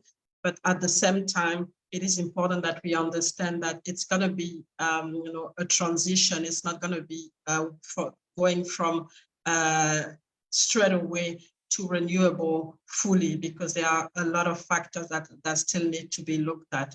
So it is complex. It is complex as we want to really go and create a sustainable economy, and with affordable energy, clean, affordable energy, but it has to be built on collaboration. So collaboration between government, collaboration between the education, collaboration between countries, collaboration between organizations, and collaboration between communities as well, because that's they are the one that actually create the demand. So really, for them to understand, the shift that we're trying to do, and building capability is going to be a key one as well, because we need to create the platform to educate the people who are going to be handling those new technology and those new way of producing energy. So I've seen here, there's several blocks that I'll see here. The job and economic impact, obviously, of this transition, if we have to work toward it. Like I said, I mentioned the education, the efficiency, which was mentioned also at the beginning, the foreign direct investment that needs to be put in place with different organizations. I mean, we've seen with the COP, the different COP meetings that they're talking about how to implement and put the funds to really push countries or communities to switch to renewable energy. There's also looking at the infrastructure, to see, to create smart infrastructure. This requires money, and also, making sure that we keep the security of energy supply, but we use energy for other things like food, for agriculture. So making sure that we keep this security going on, and just, making sure the integration doesn't create, more problem than anything. And just to really, summarize on this, there are, if we look at the circular economy, there are, we look at different pillars. So it starts with, obviously, energy is one of the big pillars, but you also look at, the water system, the biodiversity, the society and culture, which is us, the community, and the health of well-being of people, which is, this is what, we also want to avoid with the emission getting, even worse, and the value that is generated, beyond just the financial. And those are the important, and the material as well, that we really use at the beginning of the chain. So those are really the thing that needs to be looked at. We can't just look at it in an isolation. There's really a lot to be integrated, and it is about collaboration. It's about coordination. How do we work together as, in cross industry and cross countries, cross government, and the private sector and, the government. How do we make sure that we are all aligned on this? And just to finish, really looking at, the resource, when you put, the resource efficiency in the circular economy, you're really looking at how efficiently you're going to manage your waste. Because at the end of the day, when you look at the linear economy and also the circular economy, it's about waste management. In the linear economy, the waste are barely managed, but in the circular economy, we actually get to find a way to recycle these waste and make sure that they're not affecting, the environment more than it is right now. So that's really what I wanted to share, and really reiterate that whatever we do, we have to do it in collaboration, and also understand, that we are at the beginning of the chain, so we can influence things. And it is important that we understand how whatever we do and in our houses, on our community, impact this energy demand, and how it will be important to understand how, with the technology and with the different tools and processes that exist, how we can definitely create a sustainable model that will help us to decarbonize our world, but also make our environment cleaner. Thank you so much, Morel. It is always so enlightening to talk to you and to share the virtual podium. Thank you for letting us know where we use energy in our daily life. Sometimes we don't even know. Also, like Ruben Garcia said previously, resource efficiency and circular economy is today the most important thing, and we need to really continue to learn. And thank you for sharing the 7 pillars, because I think many times we think it's very difficult to attain, but if we all contribute and we all know where we can contribute, it really makes a change. And definitely the energy mix is key, so we don't rely on just one. I think we can also all do that. So thank you again for sharing and being so clear and so succinct in your message. Thank you so much. You are welcome. Thanks, Virginia. Thank you. May I go ahead and call the next speaker? Yes, please. Yeah. Thank you so much, Dr. Mirel. Like we say, charity begins at home. So also the best energy practices begins at home. I think that's the idea we should be conveying to our generation and the next. And from excessive consumption to circular economy models. Today, we are looking at new trends in material consumption and waste generation. So to speak about these evolving trends, we have with us Dr. Ishrat Meera Mirzana, who has been patiently waiting right from the beginning. She was one of the first few to log in. She's a distinguished academician and she's a professor in mechanical engineering at Mufakkam Jah College of Engineering and Technology, Hyderabad. And with over 2 decades of teaching experience, she has authored over 20 textbooks in mechanical engineering and contributed extensively to scholarly journals and conferences. Her remarkable achievements include multiple patents, including Indian and Australian utility patents, as well as design patents and copyrights. Dr. Mirzana serves as a regional coordinator for UHVAICTE and conducts webinars or seminars on patents, project-based learning, and SDGs, and also mechanical engineering topics. Her accolades include awards for teaching excellence, research, and contributions to education. So welcome, Dr. Mirzana. We're looking forward to your inputs. Thank you, ma'am. I thank the International Internship Institution for giving me this opportunity, because this platform I would like to utilize not just for sharing my knowledge, but it was a learning experience for me. So thank you, the world's first international internship university, for providing me this opportunity, and the Institute of Green Engineers for letting me to be a part of this G20 International Summit. My topic is in the trends in material consumption and waste generation. Like I'm not going with the stats or something okay, because my perspective of with respect to the topic given, I would like to correlate it with the SDG goals. 1 second.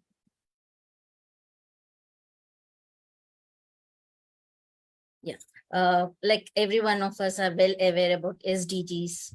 So when we say no poverty, so with respect to this material consumption, if we see every one of us are having some of the other things, for us, what looks as a waste may be something useful for somebody else. So it is like we have to donate or have a circulation of waste. What looks as a waste may be something very useful consumption for somebody else. So donate what you don't use it. That will help in us having no poverty. So this is how I would like to look forward my topic correlation with the SDGs. And when we say zero hunger, so we have to waste less food and support the local farmers. Because when we are talking about economy, usually we look forward for the gains, market gains. But in that case, it's the local farmer who is not getting benefited. So it's if we are supporting this local farmers and the proper farming facilities, then we'll not have the zero hunger or poverty. Both are in correlation. So next comes your health and well-being. So with respect to the correct consumption of the food, because if you are having excess or if you are utilizing it, if you are not consuming unhealthy food, even that will affect us. So the proper consumption, the quantity that we take it, how we maintain it, all this will also contribute towards the health and well-being. And quality education. When we say quality education, with respect to the perspective, it's important to understand what exactly is the process, because most of the speakers have already given the awareness about circular economy. What exactly is circular economy and what was the previous perspective? What was the linear economy trend? All this have to be created, that awareness, that education should be given so that the waste management can be also inculcated from the childhood. And comes to the gender equality, we have to empower the women and girls. It's because when we talk about it, it's a woman who will be affecting or controlling or running the whole family. So if you are coming up with the rules and trends with the correct consumptions of material about the waste management, then definitely we can make a lot of difference. But the perspective when we say SDGs, gender equality, it's about empowering and giving equal rights. So in the equal rights, how exactly we can contribute towards the economy? This is with the material utilization. Then coming to the clean water and sanitation, we have to come up with the ways of avoiding the wasting of the water, recycling of the water. What are the technologies that are being utilized? The gray water filtration systems, the way we want to have when we are talking about the food waste, we should be able to have the awareness of separating out the wet waste and the dry waste. Thereby, the recycling process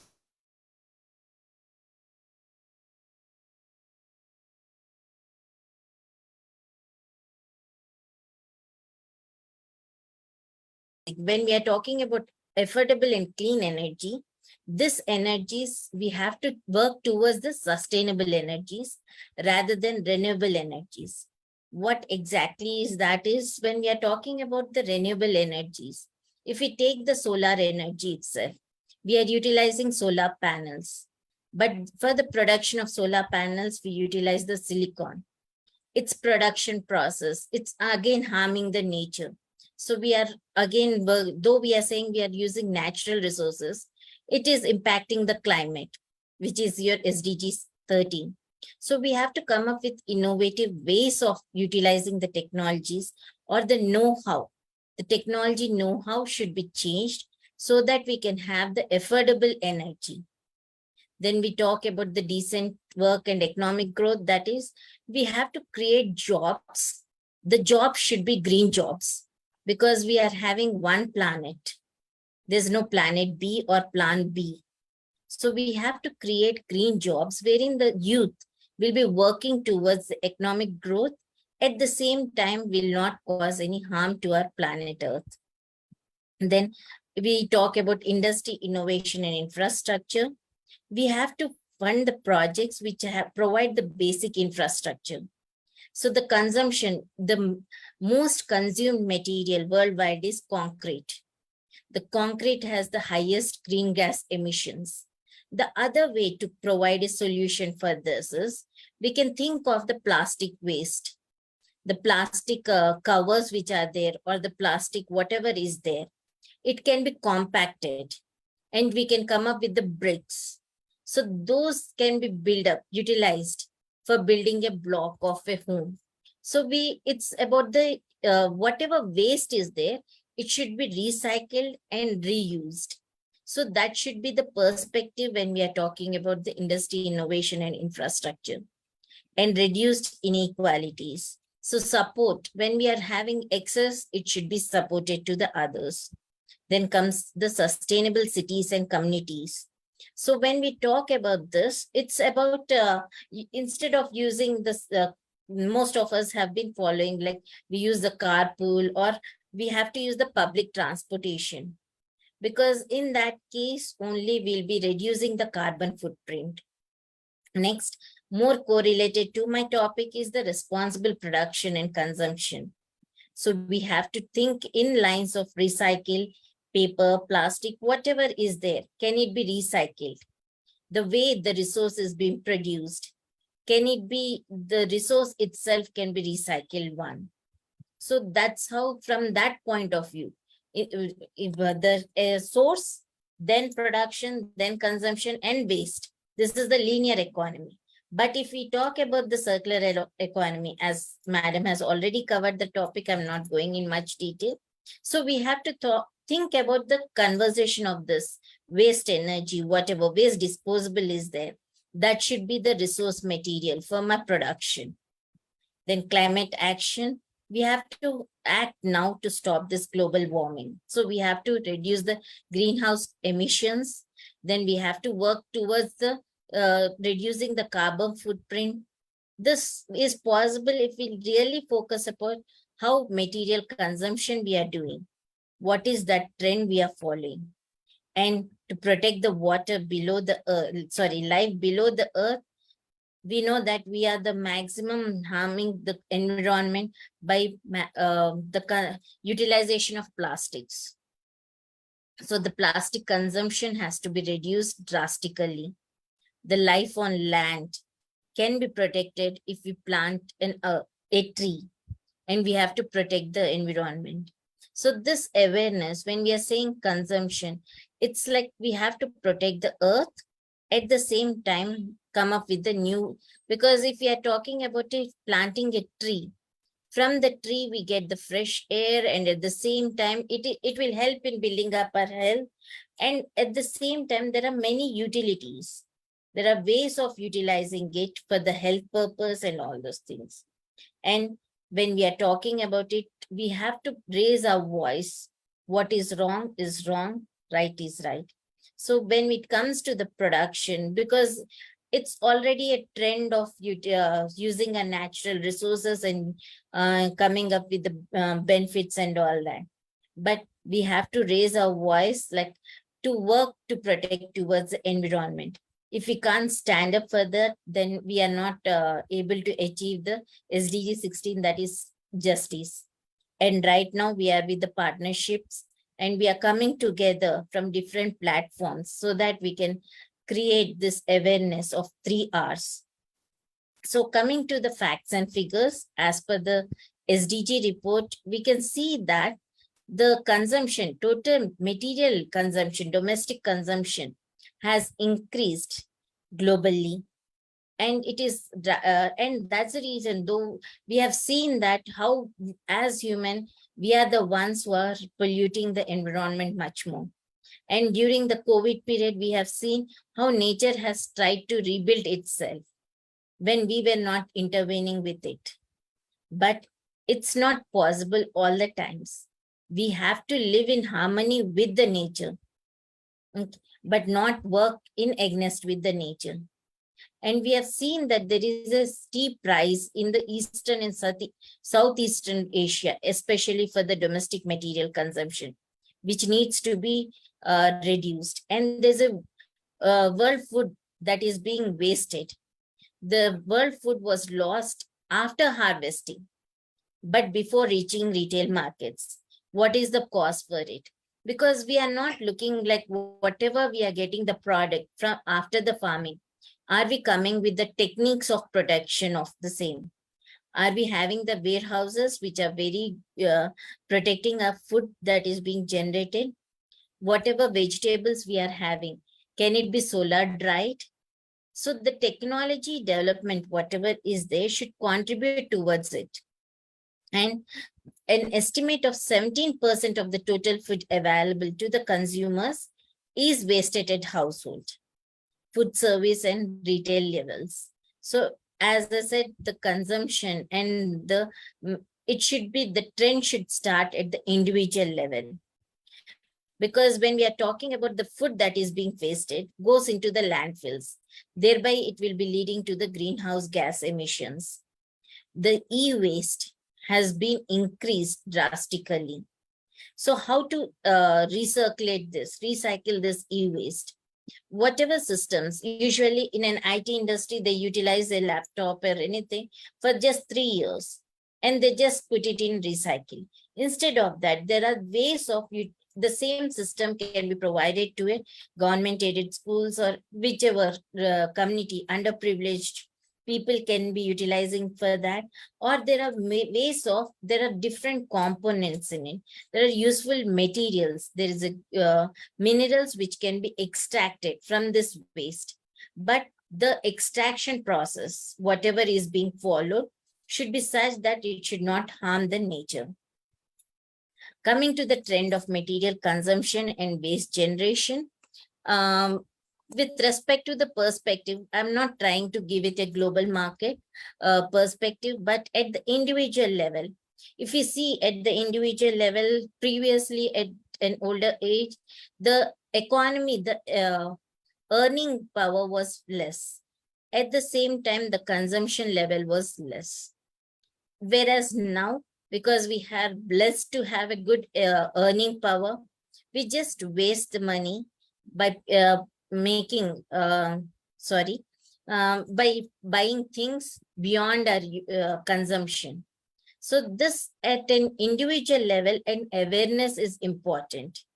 Like we should not, because previously the people used to cook at home. But right now we are having everything at the click of an app. The things are served. So we try to have excess. So that is also not an good ideology when we want to reduce the waste. And at the family level, we can see that before there used to be a joint families and all that, but we have shifted over to a nuclear system wherein the awareness is not being created at the younger generation about the waste management, the water consumption, proper how and what way to utilize the products utilization. Because most of us do this, that we just switch on laptops or whatever electronic gadgets are there. But we don't switch off we just do the closing of the laptop, but we don't switch off or do the shutdown. Even that will be consuming, though it's no load condition, there's a minimal power consumption and there are radiations. So all this has to be minimized. So as I said, the traveling, everything should be minimized. When it comes to the societal level, we have to think about not just the rocket science, but sustainable farming, agriculture, because the material consumption at the lower level, grassroots thought process, the critical thinking with respect to how we can come up with the newer technologies that can help the community. We have to work towards that. If we are talking about a solar energy plant, it should be for the community. But if it comes to the family level, at the family level, instead of having a solar power plant, the other alternative is we can have gravity light. The gravity light concept is we are just using chlorinated water, which can be, if we are using a plastic bottle, in that we keep the chlorinated water with the gap, that will help in enlightening or helps in lightning purpose. Or if it is for the individual level, we can have the, instead of a chlorinated level, we can have the gravity with the weight. As it moves, the mechanism, it can lighten the bulb. So we have to think about how to minimize the waste, reduce the carbon footprint, whatever materials which we think are the waste, what is the technology that can be blended with it, come up with the newer technologies. And as I said, we have to move from the linear to circular production process. So why we want to go to the circular economy is to maximize the value of the materials and minimize the material consumption. And we want to avoid the hazardous substances, prevent waste from being generated, and reduce the hazardous components. So as it is detailed, I'm not just focusing on the circular economy, but when it comes to the waste hierarchy, this is where we talk about 3 R's. So when we want to talk about the disposable, we have to minimize, that is the landfill waste. Without energy recovery, if we are disposing, it's of no use. The energy recovery, use waste as a fuel in energy and heat production. Even when we are talking about the heat that is produced from a two-wheeler's exhaust, that can be utilized as the power. That power can be utilized in the system of a bike itself. You can have a mobile charger system. So that can be an innovative idea. So as educators, as the leaders, we are the ones who have to train or mold the young minds to think about in these lines.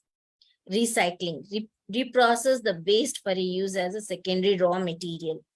In whatever way, whatever things are there, how can we recycle the products? That should be the perspective. Reuse, that is, can I reuse these products? Prepare waste for the reuse. And prevention, reduce the waste generation and hazardous components in products. So if we are talking about the plastic spoons are one of the major consumptions. Instead of that, we can go for a millet spoons, which are healthier, good for that. It will not generate any waste. Yes, it increases the economy. But at the same time, if we think about the other perspectives, the material consumption, we are using a local made material that is from the farmers, and we are not generating any waste. It is contributing to the health of the individual. This should be the perspective for us, not to have the waste and to make it minimal. So the suggested solutions, first thing is we need to create the awareness.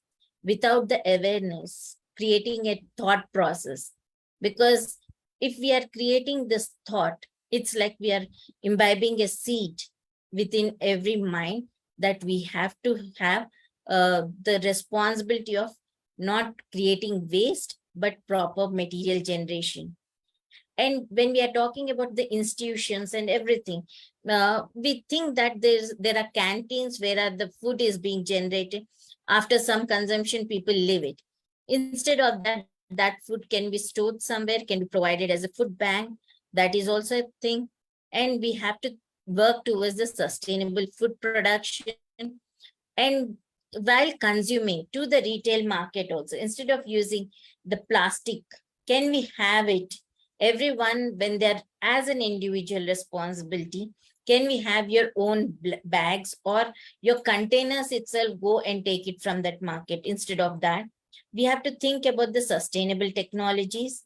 That is, rather than saying renewable technologies, I'm using the terminology sustainable technologies, because the technology development, its production for technology utilization, be it a solar panel or whatever it is, that the technology that is being utilized should be a sustainable one, which should not harm the nature or work towards the alternative materials. There should be a waste management techniques adopted. How we can have the recycling, how we can do this. There are many more suggestions and solutions which is being open to all. Thank you all for this opportunity. I don't want to make it a longer presentation because already it's the end of the day. Thank you. Thank you for this opportunity. Over to you, ma'am.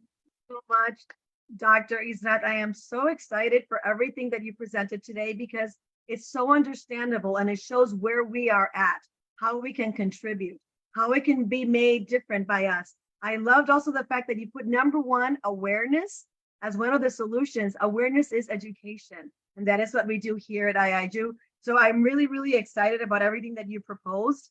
The fact that you explained every single one of the SDGs and how we can learn and how we can impact those is also a wealth of information. So thank you so much for waiting and for being here with us today. I also want to thank iGen for being our community partner again today, another Sunday with such amazing speakers. Thank you all. Thank Kindi? you. Thank you. Yeah, it was great listening to you, Dr. Israt. Especially, I want to just say one word, that minimalism is the way forward for a better and sustainable future. And it is now time for us to see how aligning sectoral policies with resource efficiency helps us achieve sustainability and responsible consumption and production. And to speak about that, we have with us Dr. Manoj Menon, who is the director of ICCOA, whose mission is to help build the competence of individuals and organization of South Asian region in organic culture. Mr. Menon is an agri expert, organic agri business expert. He is also associated with the Faculty of Management Studies of Delhi Universities as well. And welcome, sir. We look forward to your inputs. Yeah. Yes. Good evening. Good late evening to all of you. Absolutely appreciate so many of you here late into the Sunday night and taking the time off from your families and friends, I'm sure. So I'll also try to make it very short. I am Manoj Menon. Thank you, Dr. Srividhya Sukumar, for the invitation and other friends here from this group. I'll try to share the presentation. Let me see if it works out. Yeah, can you see this? Yes. Yeah. Yes, sir. Please go ahead. Thank you. Perfect. So yes, thank you. Okay, so I will here try to speak on how we can align sectoral policies with resource efficiency objectives by taking an example of agriculture. And from agriculture, since I come from the International Competence Center for Organic Agriculture, in short, we call it ICOA, based out of Bangalore in India, but we are working in 28 states of the country. And in India's 28 countries are like a small subcontinent. It spans quite all over the place. So yes, now if you look at how India has been doing, I don't know why this is not moving. Yeah, okay. So you're able to see the slide moving, right? It's working.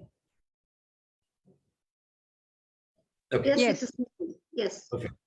So, whenever it comes to sustainability, for example, all resources across the world in all forms are finite. And they are also very easily wasted. As we have seen in especially in the last 1 century post-industrial revolution, the resources are going ebbing away. And it is happening basically because of one great species on this planet called Homo sapiens. All of the species has more or less been contributing to the nature and globe, but our species has been doing exactly the opposite. So the same goes also for agriculture. Agriculture, as we all know, is almost the beginning of everything. The food is something that will never go out of fashion. I mean, there has been a world without fuel. There had been a world without industries, but there had never been a world without food. And food comes from agriculture. Till 1960s, before the industrial or the green revolution in agriculture, before that, most of the agriculture was sustainable. I mean, the entire agriculture was sustainable because there was no use of chemicals. We were not mining minerals, and the land, the soil, and the water were preserved in a way that the earth, which is, I think, now 150,000 years ever since Homo sapiens has inhabited the earth, it was doing okay. It's only after 1965, when chemical farming started, that agriculture started to become a culprit. That now agriculture is also adding to climate change and various other problems, also the lack of resources. When we come to any resource on this, any platform, land and soil is a very, very important resource. And we will all agree that how important land is, because it's on land that everything else is happening. And soil, when it comes to agriculture, is that component of land that's very important. Now, in agriculture, we are talking about sustainable agriculture, especially in the last few years. And within sustainable agriculture, we have different concepts. For example, organic agriculture is one. There's something also called natural farming, agroecological farming, biodynamic farming, etc. But these are concepts which are similar yet different. But they are quite similar. They are all sustainable. If you look at the United Nations FAO definition of sustainable agriculture, it says the management and conservation of natural resource base and the orientation of technological and institutional change in such a manner as to ensure attainment and continued satisfaction of human needs for the present and future generation. Not only for the present, but also for the future generation. That's how all sustainability aspects are taken off. Organic agriculture goes even one step forward and says that sustainability includes, I'll not read out the whole definition, but let us look at the keywords: holistic production management systems, ecosystem, including health of human, animal, and plants, biodiversity, biological cycles, soil biological activity, exactly what should happen on the land and soil. So this is how the keywords from organic agriculture points out. Natural farming is also very similar. If you look at how different resources pans out in agriculture, we have on one side soil health, soil, the beginning of everything. So it's very important to have eco-friendly, sustainable farming. And if you do that, especially organic farming, for example, the land and the soil becomes a soil carbon sink. So instead of releasing carbon into the atmosphere, a good sustainable agriculture will actually sequester carbon. And by sequestering carbon, we are actually mitigating climate change and reducing the CO2 exchange release. The other resource, of course, food and healthy foods. See, for all that we are doing, most important for our race, our species to survive is food. And that food must be safe, not just food, but the food that is safe, that makes us healthy. The sad part is chemical farming is taking food to a direction that the food is produced more, but it is not produced safe. It has the kind of residual toxicity, etc., which are making a large number of people unhealthy, triggering various diseases, toxicities, also even cancer. The third important resource for all of us, from whatever part of the world we are coming, are our farmer producers. If we cannot preserve their economic, social, and ecological survival of the farmers, there will not be any agriculture left, and therefore there will not also be any food left. How does organic and natural farming contribute to the climate, to the betterment of climate? Is because this kind of agriculture talks about biodiversity at each farm. diversification and mixed farming is the rule for this kind of agriculture. And interestingly, a lot of scientific data has come out of this in the last 25-30 years, which shows that the soil organic carbon can become 10 times in this kind of agriculture than a conventional practices. For example, for every 0.1% increase in soil organic carbon, and you improve soil organic carbon by adding manures and compost, etc., which happens in sustainable agriculture. And when you add 0.1%, you are adding 3,500 to 4,500 kgs of CO2 equivalent per acre. And that's wonderful. Another thing, another very important resource is water. Now, how does water use efficiency improve in sustainable and organic agriculture?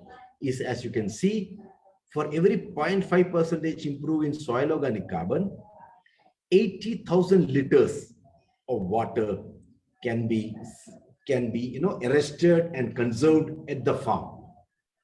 And with every 0.5% increase, you can see another 80,000 liters getting added, and therefore this lot of water per acre will be preserved, and the waste is avoided just by moving from a chemical farming system to an organic farming system. A quick shot on the organization that I come from and the kind of work we do. For example, till now we have worked with about 250,000 farmers across this country, of which 198,000 farmers we have converted fully from a conventional farming system to an organic farming system, and another 95,000 farmers we are still working on, because it takes 2 to 3 years to make them fully, 3 to 4 years to make them fully organic and move away from a chemical farming. And in this process, we have been able to convert 129,000 hectares of land into sustainable and organic farming systems. So organization, we worked with a mission and a vision to take organic agriculture across the entire spectrum. I'll not read out the entire thing, but the basic mission and mandate by which we work is we train farmers, make them into groups so that they are operating in a farmer group. We work with certification agencies and standards people to put organic standards in place and certify them, and therefore they get better access to market. For example, in the organic agriculture, the biggest markets are the EU nations and the USA, but also many other countries, like for example, UAE is also emerging as a big market, Singapore, South Korea, China, a good part of the world is moving. We also work very closely with some very leading international organizations in collaboration. For example, the FIBL in Switzerland, the leading research institute for organic agriculture. IFOM is the umbrella body for organic agriculture in Germany. We also conduct a very major trade fair, an organic trade fair in India and in Germany. In India in September and in Germany in February. So friends who are interested to get into the sector and know more can always connect to us in any of these platforms. Let us look at how this organic agriculture sector across the world looks like today. In the last 18-19 years, the sector has grown quite tremendously. Today, 76 million hectares across the world are now certified organic. 3.7 million farmers are practicing organic farming, and the market size has touched $135 billion US. 191 countries are doing not just organic farming, but certified organic farming with regulations and standards. 74 countries have regulations in place. So the countries are now becoming sustainability focused. Resource efficiency is becoming part of the policies. Now, when we talk about policies, 74 countries have a policy, but there is another 100, 120 countries still waiting to have a structured policy. And that is how this kind of group can, reach out to those countries. That is the context here. Global organic share of the total land is still only 1.6%. This is a journey just begun, and there's a long way to go. And PGS is another form of certification, etc.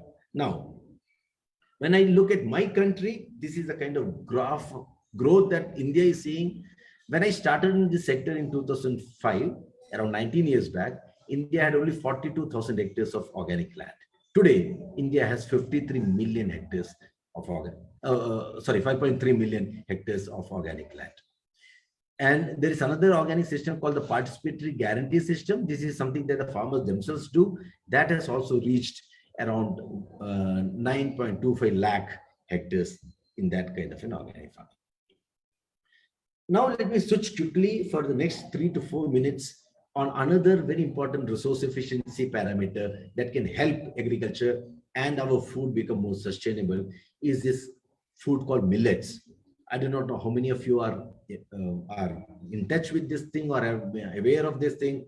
This year, 2023, incidentally, is also the International Year of Millets, as announced by the United Nations. Millets are smart foods. Why do we call them smart food? Because these foods are good for the farmers, good for the planet, and good for you. That is good for us.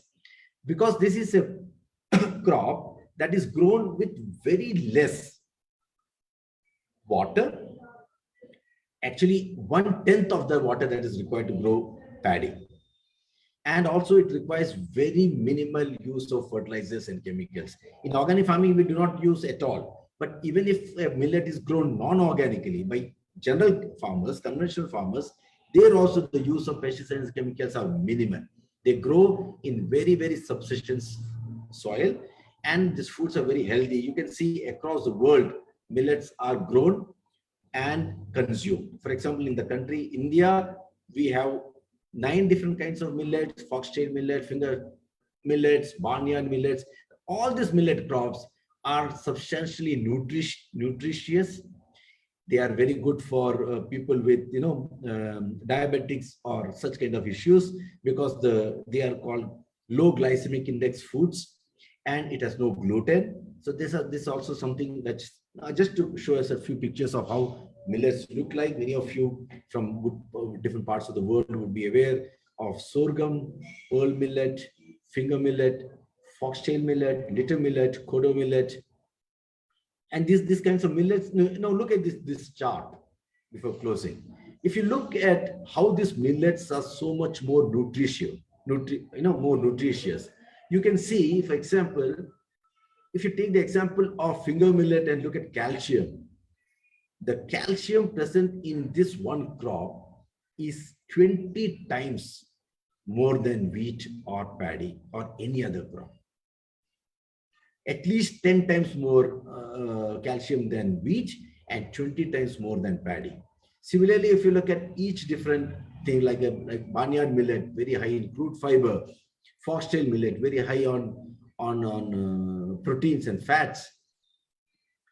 So this kind of a range of food is available, which can save the very, very important and crucial resources of soil, water, and a lot of ailments and diseases that human beings are slowly becoming prone to. For example, as I was mentioning, with low glycemic index of these crops, and the way this is digested, etc., it gives a perfect food for young people as well as old people, and perhaps most of us, because food becoming such an important part of health, and various other problems and ailments are also traced back to food. So this gives an opportunity. So if we combine organic foods and millets together, we have with us an option, a scope that we can take to different countries and try to promote this in the policies, in the roadmaps, and make this world a little more better place to live. Thank you. Wow. Thank you so much. What an interesting presentation. Thank you for the statistics. It really opens our eyes to what we can actually do and what we can start really looking forward to. Who would have thought that millet is not only a superfood, it's a smart food. Thank you so much for sharing that with us. I am taking some information. Yes, thank you so much. We also want to thank Dr. Myla for her patience and for her flexibility today. I have to say that this is all of our efforts, and it's been a wonderful G20, but I know that we're a little bit behind. So thank you again, Dr. Myla. Thank you, everybody. Thank you, Mr. Manoj Kumar Menon. That was a wonderful presentation. Really, it just compared the stats across the globe It was a fabulous piece, an outstanding one. Thank you. Thank you so much. Thanks for your time, and we really appreciate it. Thank you. My pleasure. Yeah. So thank you once again, Dr. Menon. Your presentation was amazing, as told by everyone. I also voice it here. And now we move on to talk about how enhanced data and analysis helps us in achieving SDG. Data is very important because it empowers many of the decision makers to make an empowered and sane decision. So for that, we have with us Dr. Maila, who has been very, very patient and has given her time and is also waiting for her turn. Thank you so much. And she's an accomplished academic and associate professor at De La Salle University, Department of Sociology and Behavioral Sciences. She also holds a doctorate in sociology from the same university. She's a distinguished researcher and educator, and she has made significant contributions to e-learning, youth and family studies, and social research methodology. Dr. Maila's expertise extends internationally, and her accolades include awards from International Organization of Educators and Research. And she has collaborations on various projects with UNICEF, TESDA, and WHO. She holds leadership roles in various professional associations. So we look forward to your inputs, Dr. Maila. Digital Dice is always yours now. You have all the time now. We hear all. Okay. Okay. So good day, everyone. I'm the last, okay, but I'm happy, okay, to be with you guys. Okay, so to begin with, okay, I would like to express my gratitude, okay, to the organizers for inviting me to be one of the resource speakers, okay, for this event. Thank you also, okay, for being one, okay, of the invited resource persons in this platform, okay, to share about how we could help, okay, in terms of proposing more actions, okay, for a more sustainable future for all of us. Okay, so again, I am Dr. Maila Arsinas, okay, from the Philippines, and my talk will zero in on strengthening policy development and evaluation through data analytics. So I believe the topic is very important because the efficient and sustainable use of natural resources should be guided by data-driven policy development and evaluation. Why? Because this is the key to preserving our planet's ecological balance. This is crucial to essential resource management, okay, and this could help mitigate the devastating impact of resource depletion and environmental degradation. Let me share my slide. It seems like. Dr. Maila, welcome. Hi, Dr. Nada. Oops. Hi, so happy to have you here today. Great. Yes. We lost you. Okay, try again. Yes, for a while.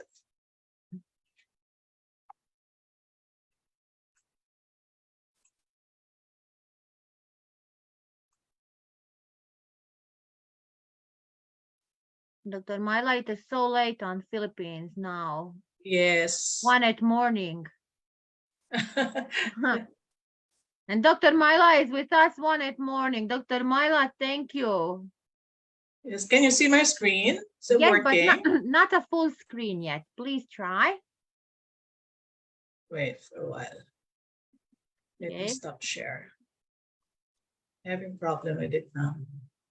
Dr. Maila, if you can, try again. So if you can't, you can go slide by slide. So I'm sorry. No problem.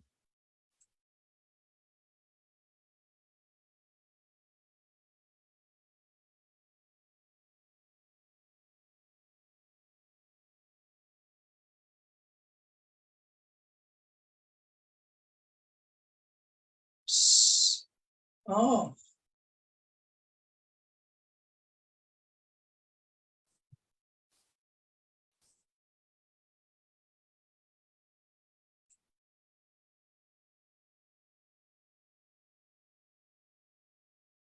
Okay.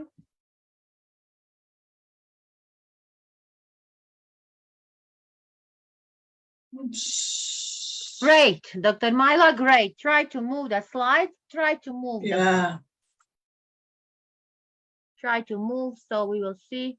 Oh, lost Not the moving. So yeah. Dr. Myla, do you want me My to share connection Do you is want having me to problem. share the presentation? Do you want me to share your presentation? I'll try it again, please. Okay, okay. Okay, can you see it? Not yet, not yet. It's not coming yet. Oh.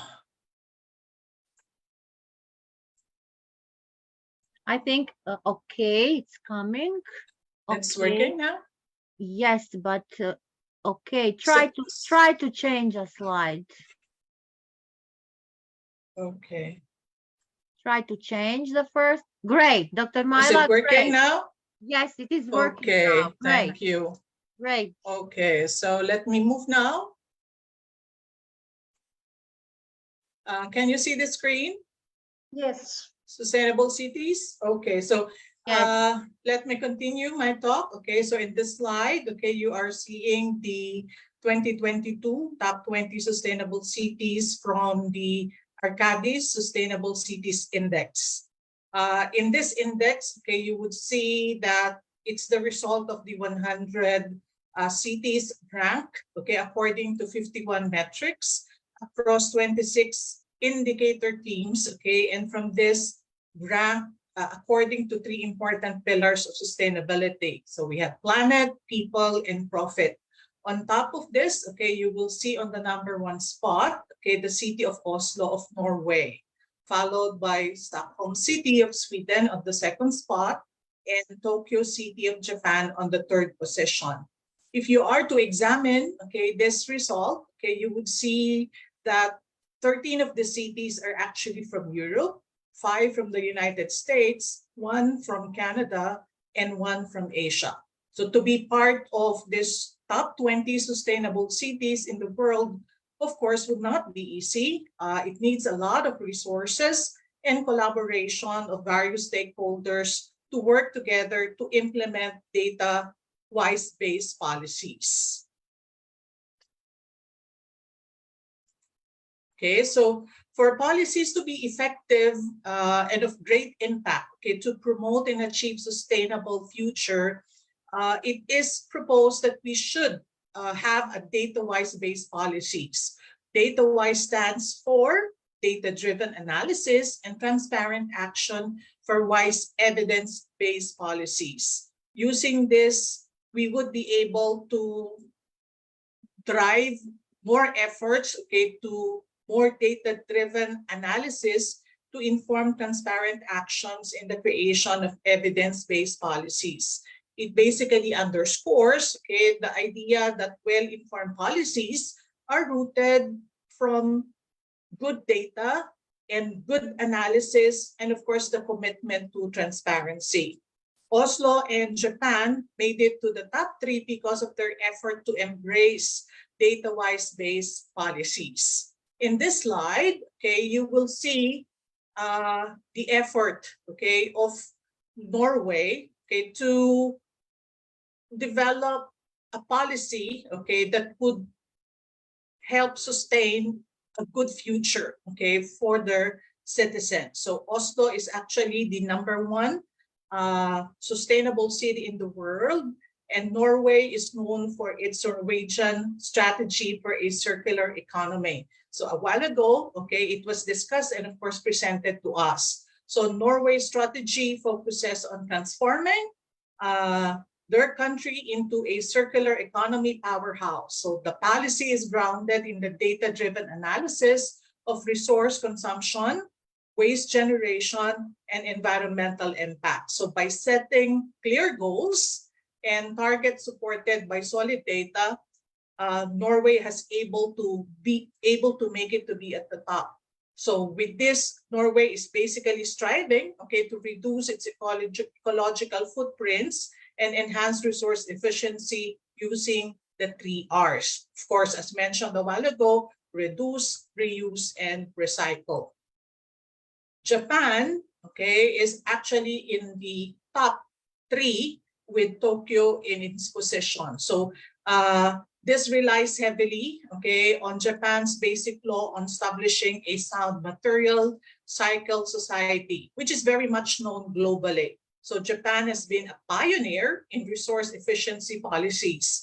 Their basic law on establishing a sound material cycle society focuses on promoting the 3 R's: reduce, reuse, and recycle. And with this, sustain a waste management practices that are very much efficient. So the law is informed by extensive data on waste generation, recycling rates, and material flows, enabling policymakers to set ambitious targets and evaluate progress. In the data presented to you, as mentioned, there are 13 countries represented from Europe. So thanks to the European Union Circular Economy Action Plan for making them at the top 20. So this aims to decouple economic growth from resource use and environmental degradation.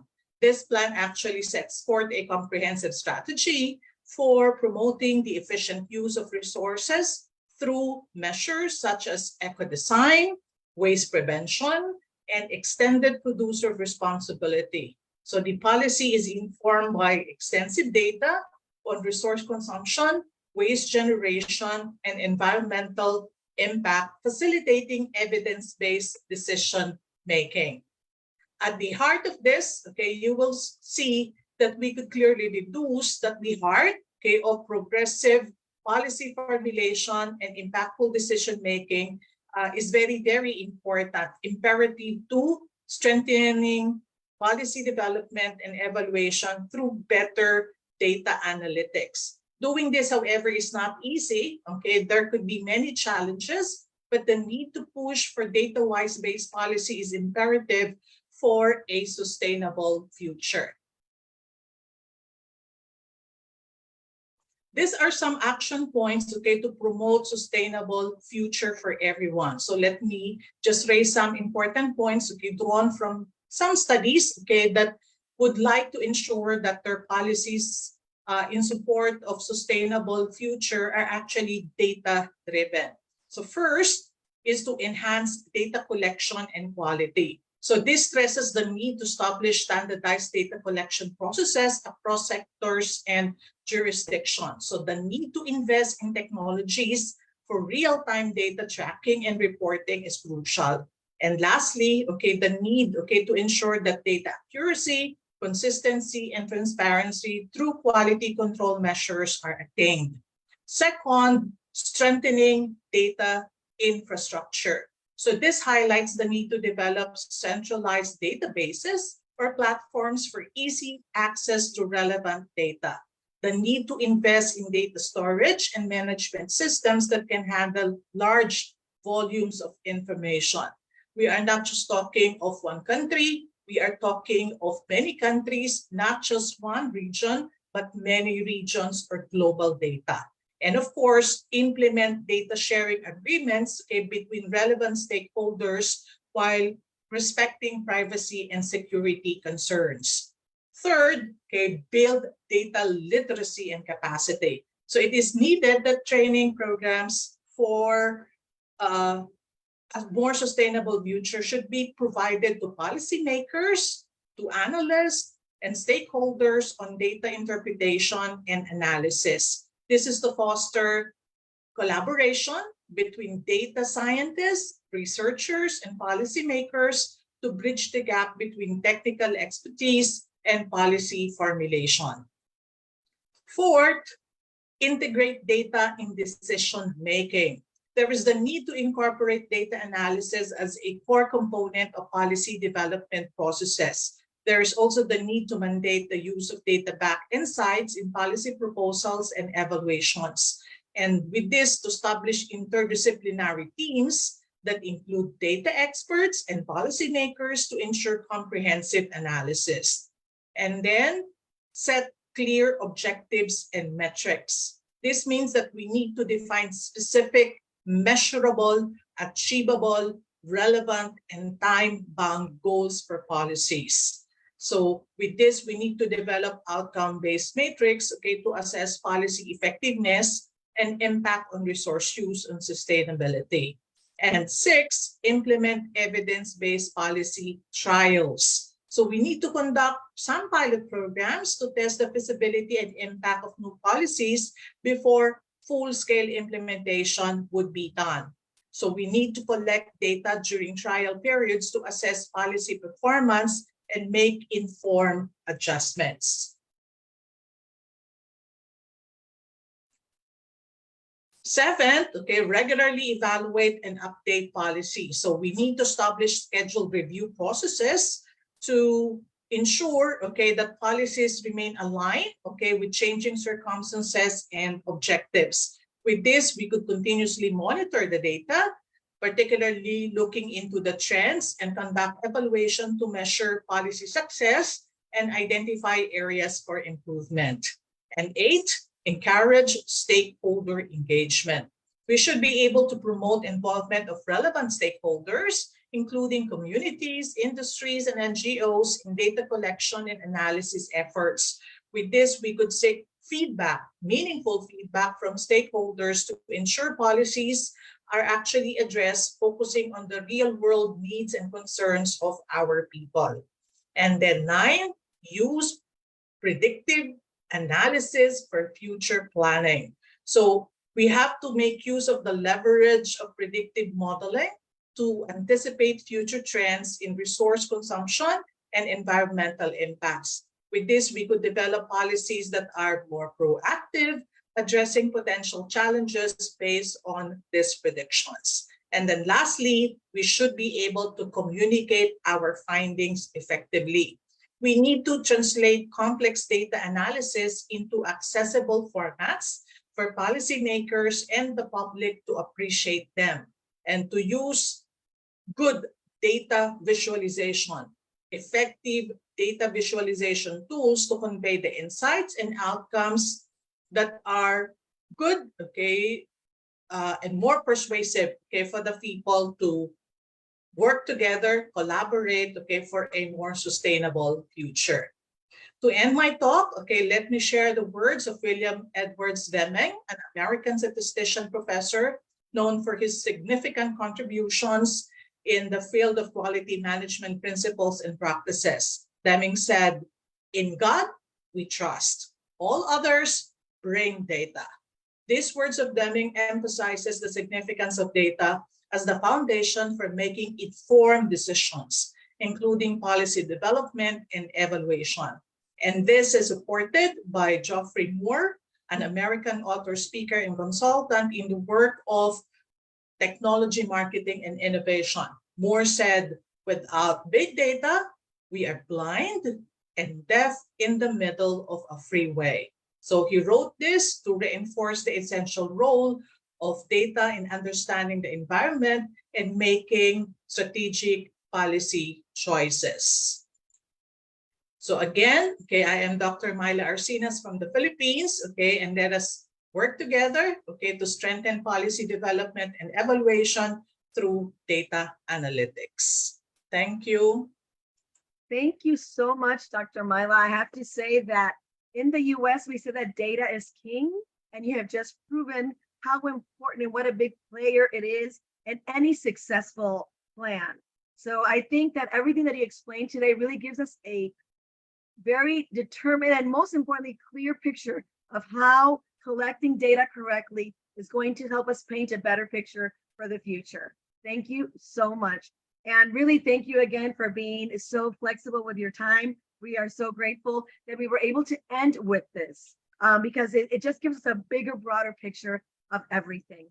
I want to commend and I want to thank His Royal Excellency, Dr. Mohammed Saeed Al-Kindi, for staying with us throughout the entire program. We know how busy you are and how occupied you are, and every single one of our speakers, but we really want to thank you today for staying the entire time with us, being our chief guest. So thank you again. I think that yeah, go ahead. I think he's, yeah, I don't sorry. know. His Go ahead. Excellency, His Excellency, sir. Would you like to share a few words with us, please? Thank you. Thank you, sir. And it is the greatest, we are so surprised to see you present here throughout the session, and it has been a great inspiration for us. And kindly share your inputs, please. Thank you. We will be most delighted to hear it from you. Thank you. Speakers, which is they have gave all the ideas, which is a very great thing that I heard from different speakers, which is in different views, in different kind, in the agriculture, in the food section, on all kind of things. That was a great thinking of this during this meeting that you have held and taking part for which is, I see it is the longest timing that take this this meeting, but it is a very great, and I appreciate all the speaker and what they have said and what they have talked and what they have put in as an input in this conference and this meeting, which is a great, which is make the conference a very, very a great one, and with a good outcome from all what all of them what being said from the different area. It doesn't matter what it is, but it is a great value and feed in, and let the people all around who have followed this meeting or also later on who could read about it, they have put forward a great speeches, a great input into the subject that they have talked about. And I am happy about being participating in this meeting and wish you all the best. And you have done, you and the people with you and all the people behind this conference have done a great job on bringing it out with a great face of this meeting.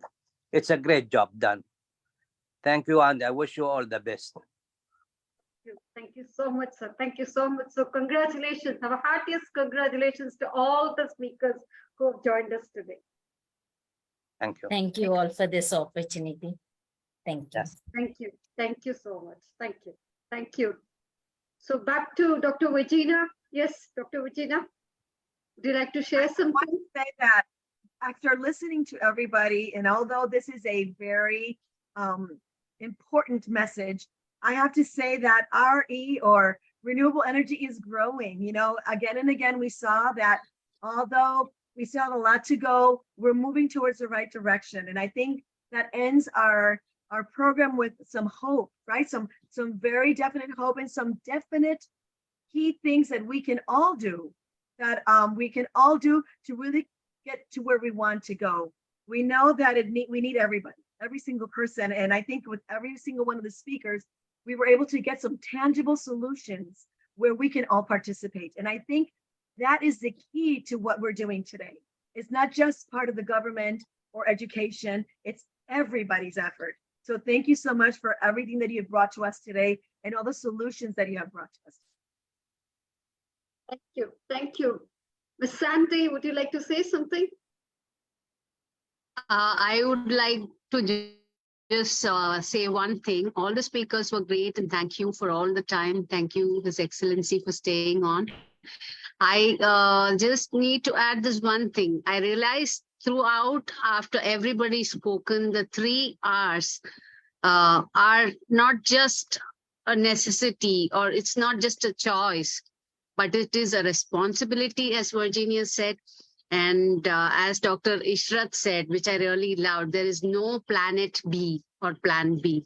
We have only one Earth, and we're all part of it, and we must save it and hand it over to the future generations in a more beautiful and greener way.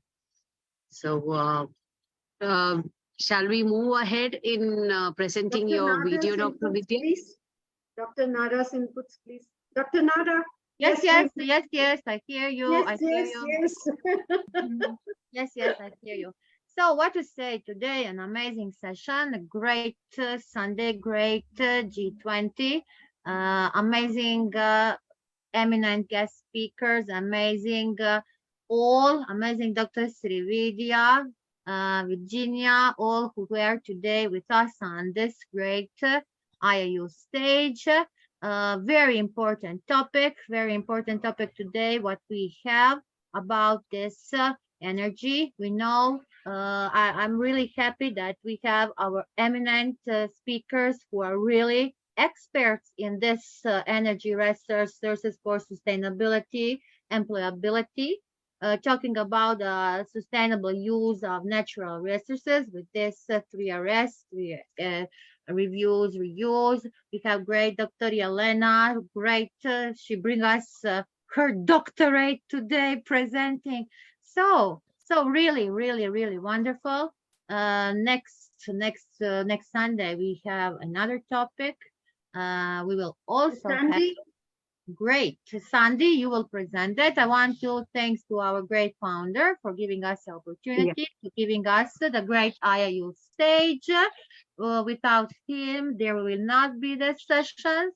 So after India, there are big new plans in IIU. IIU is moving forward every day, bigger and bigger. So, Sandy, please continue. Yes, thank you, Dr. Nada. Dr. Vidya, do I go ahead and share the planner now? Yes, please. Okay.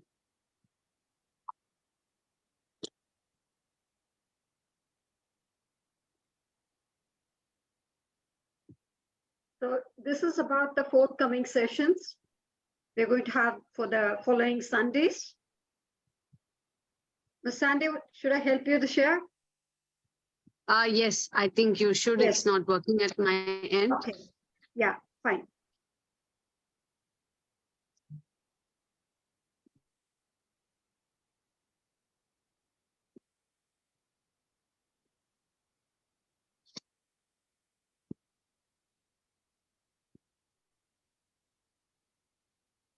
Yes, Ms. Sandy. Yes, so on the beginning of July, we began with our education 360, and we talked about inclusive and lifelong education opportunities for all. And then moving on to 16th July, we talked about women empowerment and youth empowerment. We contributed our inputs like how we can bring in sustainability from these two powerful forces. On 23rd July, we spoke about digitization and innovation and the science stream, the vocation and employability, and with the focus on the next production revolution. On 30th of July, it was a day of entrepreneurship and MSME, and our presidency was modernize and strengthen the industrial units to make them globally competent.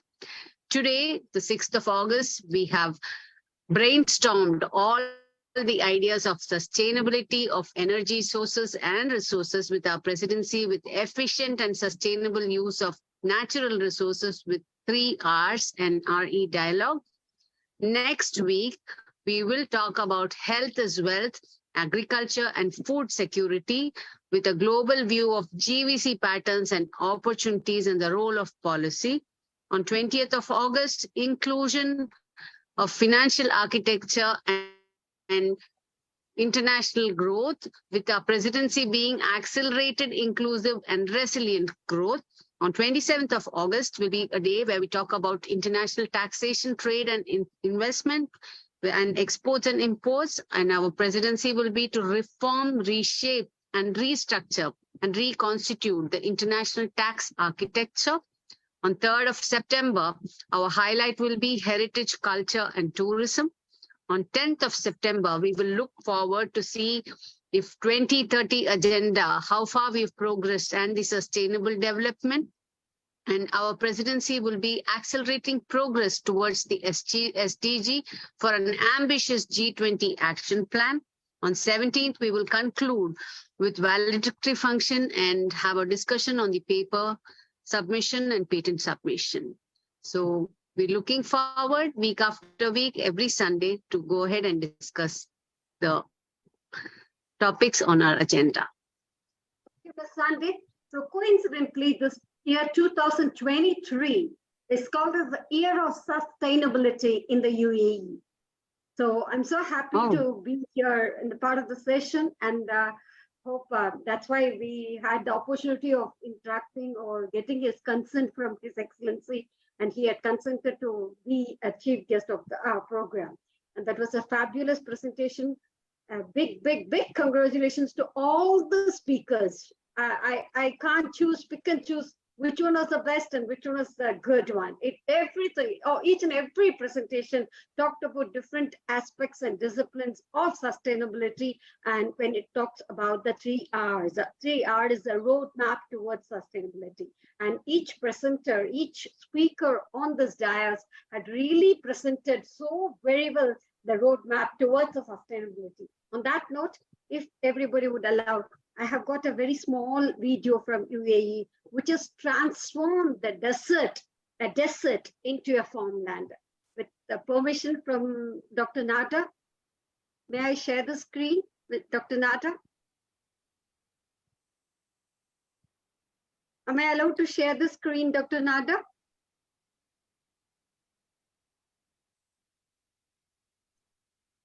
No, I'm not allowed, I think. She's not answering. Yeah, I'll go ahead. Yeah, sure. Thank you. Thank you. On that note, I would like to share this with everyone to show that how desert can be transformed into a farmland. And sustainability is all about innovation as such, and everybody will accept with me, I think. So the screen share is loading. Hope you're able to see my video. Not yet. Not yet? It's just loading. It's loading. It's loading, yeah. Yeah, now we can. Now you can, okay, yeah. So.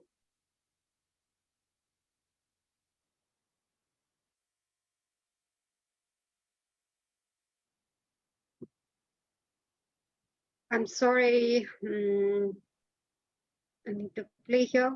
Yes. Oh.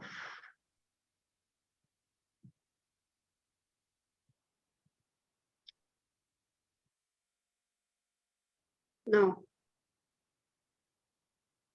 Where did it go? It's there in the first on your recent meeting. Yes.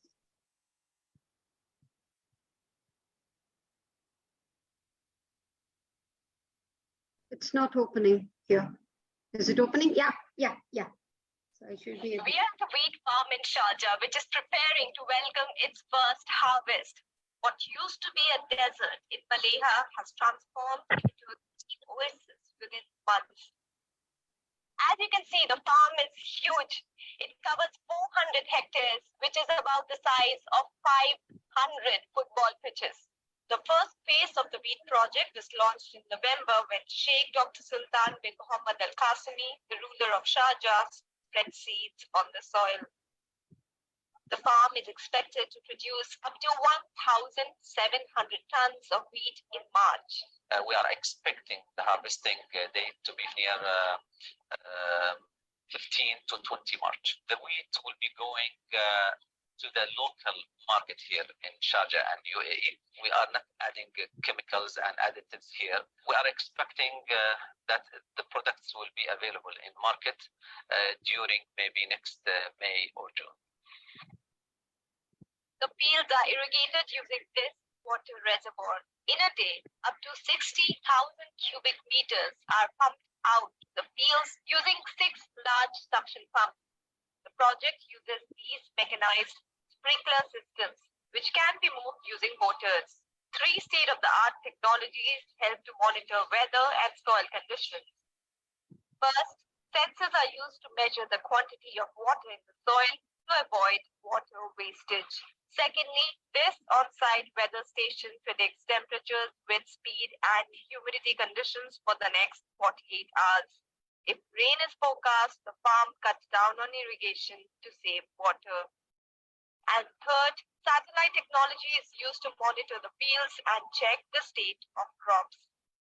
From seeding to irrigation to harvest, the entire process is automated and mechanized, thereby reducing the dependence on manpower. Currently, the farm operates with the help of just 2 engineers and 6 to 7 workers. We face a lot of challenges because most of the elements that's available here, from actually seeds, from equipment, from agriculture, irrigation systems, it wasn't available in the country. Even the manpower, the expertise. So in 3 months, actually, it was a challenging project. Alhamdulillah, we finished it. This is just the first phase of the farm. It will be followed by other phases to reach a total area of 1,900 hectares by 2025. There's also a small experimental farm on site where about 30 varieties of wheat from different countries are grown. The crops are studied, monitored, and measured every day by experts. The experiment helped in selecting the best variety of wheat for the project. The UAE imports about 1.7 million tons of wheat. The crop's production is an agricultural milestone as the country works on increasing food security amid rising concerns over climate change.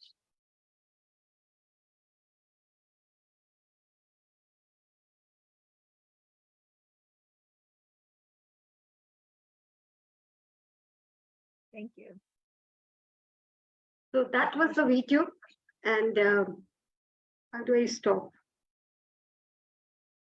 So, Dr. Srividhya, I think that we are at the end of the session. Almost 4 hours we are here. So, great. I know that, Dr. Nada, I know that.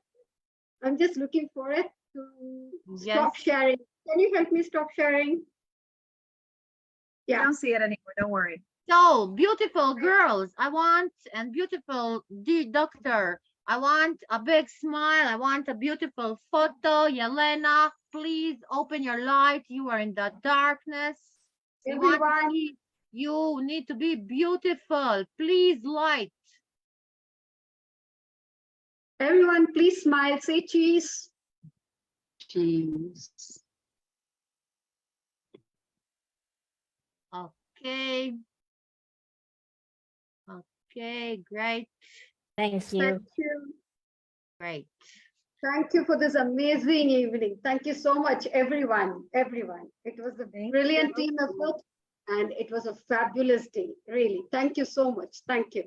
Thank you, His Excellency. Absolute pleasure. Such an inspiration for us. Thank you. Thank you so much. Thank you. And we should thank IIU and Dr. Piyush Pandit for being such a supportive person and for giving us this platform to share our views and to share our inputs. And without him, I think, though we don't get to see him in not even one of the sessions, but still. Dr. Srividhya, he is always with us. He's always with us. He see you now.